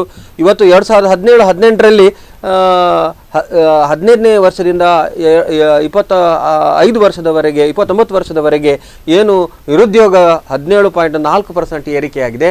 ಆದ್ದರಿಂದ ಇವತ್ತು ನೀವು ಮೀನುಗಾರಿಕೆ ಇಲಾಖೆಯನ್ನು ಸಚಿವಾಲಯ ಮಾಡಿದ್ದೇನೆ ಹೇಳಿದ್ದು, ಇದು ಒಂದು ಉತ್ತಮವಾಗಿದೆ. ಮೀನುಗಾರರಿಗೆ ಇವತ್ತು ಏನು ಮಹಾರಾಷ್ಟ್ರದಿಂದ ಈಚೆ ಕನ್ಯಾಕುಮಾರಿಯಿಂದ ಬಂಗಾಳಕೊಲ್ಲಿ ತನಕ ಏನು ವಿಶಾಲವಾದ ಅರಬ್ಬಿ ಸಮುದ್ರ ಇರ್ಬೋದು, ಹಿಂದೂ ಮಹಾಸಾಗರ ಇರ್ಬೋದು, ಬಂಗಾಳಕೊಲ್ಲಿ ಇರ್ಬೋದು, ಹಲವು ಮಹಾಸಾಗರಗಳಿವೆ. ಇಲ್ಲಿ ಎಲ್ಲ ಏನು ಮೀನುಗಾರಿಕೆ ಮಾಡಿ ಅಷ್ಟೇ ಅಲ್ಲ, ಒಳನಾಡ ಮೀನುಗಾರಿಕೆಗೆ ಕೂಡ ಇವತ್ತು ಒಂದು ಇಲಾಖೆ ಸಚಿವಾಲಯವನ್ನು ಮಾಡಿದ್ದಾರೆ. ಅದನ್ನು ನಾನು ಸ್ವಾಗತಿಸ್ತೇನೆ. ಆದರೆ ಪಶುಸಂಗೋಪನೆ ಪ್ಲಸ್ ಮೀನುಗಾರಿಕೆಗೆ 750 ಕೋಟಿ ರೂಪಾಯಿ ಇಟ್ಟಿದ್ದಾರೆ. ಅದನ್ನು ಹೆಚ್ಚಿಸಲೇಬೇಕಾಗ್ತದೆ. ಕರ್ನಾಟಕ ಸರ್ಕಾರ ತನ್ನ ಬಜೆಟಲ್ಲಿ 252 ಕೋಟಿ ರೂಪಾಯಿಯನ್ನು ರಾಜ್ಯದ ಮೀನುಗಾರಿಕೆ, ಇಲ್ಲಿ ಮೀನುಗಾರಿಕೆ ಇರುವುದು ಎಷ್ಟು, ಉಡುಪಿ ದಕ್ಷಿಣ ಕನ್ನಡ ಜಿಲ್ಲೆ, ಅದೇ ರೀತಿ ಉತ್ತರ ಕನ್ನಡ ಜಿಲ್ಲೆ ಕಾರವಾರದ ಭಾಗಗಳಲ್ಲಿ ಮಾತ್ರ ಇಷ್ಟಕ್ಕೆ ಮೀಸಲು ಇಡುತ್ತದೆ. ಇದು ಬಹಳ ಕಡಿಮೆ ಆಯಿತು. ಈ ಮೊತ್ತವನ್ನು ಕೂಡ ಏರಿಸಬೇಕಂತ ನಾನು ಹೇಳಿಕೆ ಇಷ್ಟಪಡ್ತಾ ಇದ್ದೇನೆ. ಆದ್ದರಿಂದ ಇವತ್ತು ಸಂಪೂರ್ಣ 4.5 ವರ್ಷಗಳಲ್ಲಿ ಏನು ಮೋದಿ ಸರ್ಕಾರ ಎಲ್ಲ ವಿಧದಲ್ಲಿ ಕೂಡ ವಿಫಲತೆ ಆಗಿದೆ. ಇನ್ನೊಂದು ಅದಕ್ಕೆ ವಿಫಲತೆ ಬಜೆಟ್ ಜನರಿಗೆ ನಾ ಹೇಳಿದಲ್ಲ ಆಗ, ಅದೇ ರೀತಿ ಮೊಣಕೈಗೆ ತುಪ್ಪ ಸವರಿದ ಹಾಗೆ ಅಂತ ಹೇಳಿಕೆ ಇಷ್ಟಪಡ್ತಾ ಇದ್ದೇನೆ. ಏನು ಕ್ರಿಯಾಶೀಲವಾಗಿ ಇರಬೇಕಾದ ಬಜೆಟನ್ನು ಜನರಿಗೆ ನೀಡುವ ರೈತರು ತುಂಬ ಒಂದು ಇದರಲ್ಲಿದ್ದರು, ಆಶೆಯಲ್ಲಿದ್ದರು. ಆ ಆಶೆಗೆ ಒಂದು ತಣ್ಣೀರು ಎರಚಿದ್ದಾರೆ ಅಂತ ಹೇಳಿ ಇಷ್ಟಪಡ್ತಾ ಇದ್ದಾರೆ. ಕಡೆಯದಾಗಿ ಗಣೇಶ್ ಅವರೇ, ಒಂದು ಆರ್ಥಿಕ ಸ್ಥಿತಿಗತಿಯ ಮೇಲೆ ನಿಂತಿರುವಂತಹ ಒಂದು ಬಜೆಟ್ ಅಂತ ಹೇಳ್ಬೋದು, ಮುಂದಕ್ಕೆ ಯಾವ ರೀತಿಯ ಒಂದು ಎಫೆಕ್ಟ್ ಅನ್ನು ನೀಡುತ್ತೆ ಅನ್ನೋದರ ಕುರಿತಾಗಿ ನೀವು ಮಾಹಿತಿಯನ್ನು ನೀಡಿದ್ರೆ, ಕಡೆಯದಾಗಿ ಏನು ಹೇಳ್ತೀರಾ? ಇವತ್ತಿನ ಒಂದು ಆರ್ಥಿಕ ಪರಿಸ್ಥಿತಿ ನೋಡ್ತಾ ಇದ್ರೆ 2 ಸೆಕ್ಟರ್ ಅಂದರೆ ಒಂದು ಬ್ಯಾಂಕಿಂಗ್, ಇನ್ನೊಂದು ರಿಯಲ್ ಎಸ್ಟೇಟ್, ಇದೊಂದು ಬಹಳಷ್ಟು ಒಂದು ಏನು ಲೋವರ್ ಟ್ರೆಂಡಲ್ಲಿದೆ. ಈ 2 ಸೆಕ್ಟರ್ಗಳಿಗೂ ಇಂದಿನ ಒಂದು ಬಜೆಟಲ್ಲಿ ಬಹಳಷ್ಟು ಒಂದು ಉತ್ತೇಜನ ನೀಡಿದ್ದಾರೆ. ಉದಾಹರಣೆ ನೀವು ರಿಯಲ್ ಎಸ್ಟೇಟ್ ತಗೊಂಡ್ರೆ ನಮ್ಮ ಇನ್ಕಮ್ ಟ್ಯಾಕ್ಸ್ ಆ್ಯಕ್ಟಲ್ಲಿ 3 ಥರದ ಒಂದು ಬೆನಿಫಿಟ್ ಕೊಟ್ಟಿದ್ದಾರೆ. ಒಂದು, ಪ್ರತಿಯೊಬ್ಬ ವ್ಯಕ್ತಿಯು 2 ಮನೆಗಳಿಗೆ ಯಾವುದೇ ತೆರಿಗೆ ನೀಡಬೇಕಾಗಿಲ್ಲ. ಇದರಿಂದಾಗಿ ಪ್ರತಿಯೊಬ್ಬರು ಕೂಡ ತಮ್ಮ ಒಂದು 2ನೇ ಮನೆಗೋಸ್ಕರ, ಈಗ ಉದ್ಯೋಗದಲ್ಲಿ ನೀವು ನೋಡ್ಬೋದು, ಒಂದು ಅವರ ಫ್ಯಾಮಿಲಿಗೆ, ತಂದೆ ತಾಯಿಗೋಸ್ಕರ, ಇನ್ನೊಂದು ಅವ್ರು ಬೇರೆ ಕಡೆ ಉದ್ಯೋಗ ಮಾಡ್ತಿರುವಾಗ ಅವರ ಮಕ್ಕಳಿಗೆ ಮತ್ತು ಫ್ಯಾಮಿಲಿಗೆ. ಅದರಿಂದಾಗಿ 2 ಮನೆಗೂ ಇಟ್ಕೊಳ್ಬೋದು, 2 ಮನೆಗೂ ಟ್ಯಾಕ್ಸ್ ಕಟ್ಟುವ ಅಗತ್ಯ ಇಲ್ಲ. ಒಂದಿದು. ಎರಡನೇದ್ದು, ನಮ್ಮ ಈ ಎಸ್ಪೆಷಲಿ ನೀವು ಏನು ಒಂದು ಮನೆಯನ್ನು ಮಾರಿ ಇನ್ನೊಂದು ಮನೆ ತಗೊಳ್ಳಿಕ್ಕೆ ಒಂದೊಂದು ಬೆನಿಫಿಟ್ ಇದೆ. ಅಲ್ಲಿಯೂ ಕೂಡ ನೀವು ಒಂದು ಮನೆ ಮಾರಿ ಇನ್ನೊಂದು ಮನೆ ಅಲ್ಲ, 2 ಮನೆ ತಗೊಂಡ್ರು ಕೂಡ ಒಂದು ಬೆನಿಫಿಟ್ ಕೊಡ್ತಾ ಇದ್ದಾರೆ. ಇದು 2ನೇದು ಬೆನಿಫಿಟ್ ರಿಯಲ್ ಎಸ್ಟೇಟಿಗೆ. 3ನೇದು ಬೆನಿಫಿಟ್ ಏನಂತ ಹೇಳಿದರೆ, ಈ ನಾನು ಈಗಲೇ ಹೇಳಿದ ರಿಯಲ್ ಎಸ್ಟೇಟ್ ಸೆಕ್ಟರ್ ಬಹಳಷ್ಟು ಒಂದು ರಿಸೆಷನಲ್ಲಿದೆ. ಅವ್ರದ್ದು ಬಹಳಷ್ಟು ಒಂದು ಅನ್ಸೋಲ್ಡ್ ಏನು ಫ್ಲ್ಯಾಟ್ಸ್ ಇದೆ, ಅಪಾರ್ಟ್ಮೆಂಟ್ ಇದೆ. ಇದಕ್ಕೆಲ್ಲ ಮುಂಚೆ ಬರೀ 1 ವರ್ಷ ಅವರು ಅನ್ಸೋಲ್ಡ್ ಆಗಿ ಇಟ್ಕೊಳ್ಬಹುದು. ನೆಕ್ಸ್ಟ್ ಇಯರ್ ಅದು ಮಾಡದೇ ಇದ್ರೂ ಕೂಡ ಅದಕ್ಕೆ ಟ್ಯಾಕ್ಸ್ ಕಟ್ಟಬೇಕಾಗಿತ್ತು. ಈ ವರ್ಷ 1 ವರ್ಷ ಒಂದು ಎಡಿಷನ್ ಕೊಟ್ಟಿದ್ದಾರೆ. ಅಂದರೆ 2 ವರ್ಷ ಅನ್ಸೋಲ್ಡ್ ಆಗಿದ್ರೂ ಕೂಡ ಅದಕ್ಕೆ ಯಾವುದೇ ಟ್ಯಾಕ್ಸ್ ಅನ್ನು ನೀಡುವ ಅಗತ್ಯ ಇಲ್ಲ. ಸೊ ಇದರಿಂದಾಗಿ ಒಂದು ಬ್ಯಾಂಕಿಂಗ್ ಸೆಕ್ಟರ್, ಇನ್ನೊಂದು ರಿಯಲ್ ಎಸ್ಟೇಟ್ ಸೆಕ್ಟರ್, ಇದು 2 ಒಂದು ಅಪ್ವರ್ಡ್ ಟ್ರೆಂಡ್ ಹೋದರೆ ಇಡೀ ನಮ್ಮ ಆರ್ಥಿಕತೆಯೇ ಮುಂದೆ ಹೋಗ್ತಾ ಇರ್ತದೆ. ಆ ಒಂದು ದೃಷ್ಟಿಯಲ್ಲಿ ಒಂದು ಉತ್ತೇಜನ ನೀಡಿರುವಂಥದ್ದು ನಿಜವಾಗಿ ಒಂದು ಒಳ್ಳೆಯ ಸಂಗತಿ ಅಂತ ಹೇಳ್ತೇನೆ. ಧನ್ಯವಾದ ಸುನಿಲ್ ಅವರೇ. ಕಡೆಯದಾಗಿ ಕಾರ್ಯಕ್ರಮದ ಅಂತಿಮ ಹಂತಕ್ಕೆ ಬಂದಿದ್ದೇವೆ. ಕಡೆಯದಾಗಿ ನಿಮ್ಮ ಅಭಿಪ್ರಾಯವನ್ನು ಹೇಳಿದ್ರೆ ಏನು ಹೇಳ್ತೀರಾ? ನಾನು ಸಾಧಾರಣ ಬಜೆಟ್ ಮಂಡನೆಯ ಬಗ್ಗೆ ಅಥವಾ ಅದರ ಚರ್ಚೆಗಳು ಇವಾಗ ನಡೆಯಿತು. ನಮ್ಮ ಮಿತ್ರರಾದಂಥ ಜನಾರ್ದನ್ ಅವರು ಮೋದಿಯನ್ನು ಟೀಕಿಸುವ ಒಂದು ಲೈನ್ ಹೇಳಿದರು. ಅದಕ್ಕೆ ನಾನು ಉತ್ತರ ಹೇಳ್ತೇನೆ ಅಷ್ಟೇ. ಹಿಂದಿನ ಇಷ್ಟರವರೆಗೆ ಒಂದು ಕೇಂದ್ರ ಸರ್ಕಾರದ ಬಜೆಟ್ ಹೇಗಿತ್ತಂದರೆ, ಅಂದರೆ UPA ಕಾಲದಲ್ಲಿ, ಮೊದಲ ಕಾಲದಲ್ಲೆಲ್ಲ ಆ ಪಕ್ಷದ ಚುನಾವಣಾ ವೆಚ್ಚವನ್ನು ನಿಭಾಯಿಸಲಿಕ್ಕೆ ಮತ್ತು ಆ ಪಕ್ಷವನ್ನು ವಿಜೃಂಭಿಸಲಿಕ್ಕೆ, ದೇಶದಲ್ಲಿ ತೋರಿಸಲಿಕ್ಕೆ ಅಂತ ಇರುವಂತಹ ಒಂದು ಬಜೆಟ್ ಆಗಿತ್ತು. ಅದಕ್ಕೋಸ್ಕರ ರಚಿತ ಬಜೆಟ್ ಆಗಿತ್ತು. ಆದರೆ ಈಗ ಕಳೆದ 5 ವರ್ಷದಲ್ಲಿ ಪ್ರತಿಯೊಂದು ಮನೆಗೆ LPG ಗ್ಯಾಸ್ ಕೊಡಲಿಕ್ಕೆ, ಒಂದು 5-6 ಕೋಟಿ ಕುಟುಂಬಗಳಿಗೆ LPG ಗ್ಯಾಸ್ ಕೊಡಲಿಕ್ಕೆ ಅದನ್ನು ಉಪಯೋಗಿಸಿದರು. 50 ಕೋಟಿ ಜನರಿಗೆ ಆಯುಷ್ಮಾನ್ ಯೋಜನೆ ಮೂಲಕ ಒಂದು ಉಚಿತ ಆರೋಗ್ಯ ವಿಮೆಯನ್ನು ಕೊಡುವಂತಹ ಒಂದು ಯೋಜನೆ ತರಲಿಕ್ಕೆ ಅದಕ್ಕೆ ಉಪಯೋಗಿಸಿದರು ನಮ್ಮ ಬಜೆಟನ್ನು. ಆಮೇಲೆ ಸೈನಿಕರ ಅಭಿವೃದ್ಧಿಗಾಗಿ ಪ್ರಪ್ರಥಮ ಬಾರಿಗೆ, ಹಿಸ್ಟ್ರಿ ನೆನಪಿಟ್ಕೊಳ್ಬೇಕು ಎಲ್ಲರೂ ಕೂಡ, ಪ್ರಪ್ರಥಮ ಬಾರಿಗೆ 3 ಲಕ್ಷ ಕೋಟಿಗೆ ಒಂದು ರಕ್ಷಣಾ ಬಜೆಟನ್ನು ಏರಿಸಿದ್ದಾರೆ. ಸೈನಿಕರಿಗೋಸ್ಕರ, ನಮ್ಮ ದೇಶವನ್ನು, ನಮ್ಮನ್ನು ಕಾಯುವ, ನಮ್ಮ ಪ್ರತಿಯೊಂದು ಜೀವವನ್ನು ಕಾಯುವ ಸೈನಿಕರಿಗೋಸ್ಕರ ನಮ್ಮ ಈ ವರ್ಷದ ಬಜೆಟ್ ಮೀಸಲಿಟ್ಟಿದ್ದಾರೆ. ಇನ್ನು ದೇಶದ ಹಳ್ಳಿಗೂ ಕೂಡ ಇವತ್ತು ವಿದ್ಯುತ್ ಇಲ್ಲದ ಯಾವುದೇ ಒಂದು ಹಳ್ಳಿ ಅಥವಾ ಯಾವುದೇ ಒಂದು ಮನೆ ಸಿಗುವುದು ತುಂಬ ಕಡಿಮೆ. ಅಂತಹ ಒಂದು ಪ್ರತಿಯೊಂದು ಪರಿಣಾಮಕಾರಿಯಾದ ಒಂದು ಯೋಜನೆಯನ್ನು ಹಳ್ಳಿಗೂ ಮುಟ್ಟಿಸಿದ್ದಾರೆ. ಅದಕ್ಕೋಸ್ಕರ ಈ ಬಾರಿ ಒಂದು ಬಜೆಟನ್ನು ಒಂದು ಉಪಯೋಗಿಸಿದರೆ ನಾವು ಬೆನಿಫಿಟ್ ಪಡ್ಕೊಳ್ತಿದ್ದೇವೆ. ಇನ್ನು ಏಮ್ಸ್ ಆಸ್ಪತ್ರೆ, ಪ್ರಧಾನಮಂತ್ರಿ ಇತ್ತೀಚೆಗೆ ಅಮಿತ್ ಶಾ ಅವರು ಜ್ವರ ಬಂತು, ಏಮ್ಸ್ ಆಸ್ಪತ್ರೆಗೆ ಅಡ್ಮಿಟ್ ಆಗಿದ್ದಾರೆ ಅಂತ ಹೇಳುವಾಗ ಕಾಂಗ್ರೆಸ್ನವರು ಟೀಕಿಸಿದ್ದಾರೆ. ಏನಂತಂದರೆ, ಅವರಿಗೆ ಜ್ವರ ಬರುವಾಗ ನೆಹರು ಕಟ್ಟಿದ ಏಮ್ಸ್ ಆಸ್ಪತ್ರೆ ಬೇಕು, ಮೋದಿ ಯಾಕೆ ಕಟ್ಟಿಲ್ಲ ಅಂತ ಹೇಳ್ತಾರೆ. ಅದನ್ನು ನೆನ್ಪಿಟ್ಕೊಳ್ಬೇಕು. ಇವಾಗ ಮೋದಿಯವರ ಅಧಿಕಾರಕ್ಕೆ ಬಂದ ನಂತರ 14 ಏಮ್ಸ್ ಆಸ್ಪತ್ರೆಗಳು ನಿರ್ಮಿಸಿದ್ದಾರೆ. ಈ ಬಜೆಟನ್ನು, ಮೋದಿಯವರ ಬಜೆಟನ್ನು ಇಂತಹ ಕಾರ್ಯಗಳಿಗೆ ಉಪಯೋಗಿಸುತ್ತಿದ್ದಾರೆ. ಸ್ವಚ್ಛ ಭಾರತ, ಸ್ವಚ್ಛ ನದಿ, ಸ್ವಚ್ಛ ನೀರಾವರಿ ಇಂತಹ ಕಾರ್ಯಗಳಿಗೆ ಉಪಯೋಗಿಸುತ್ತಿದ್ದಾರೆ.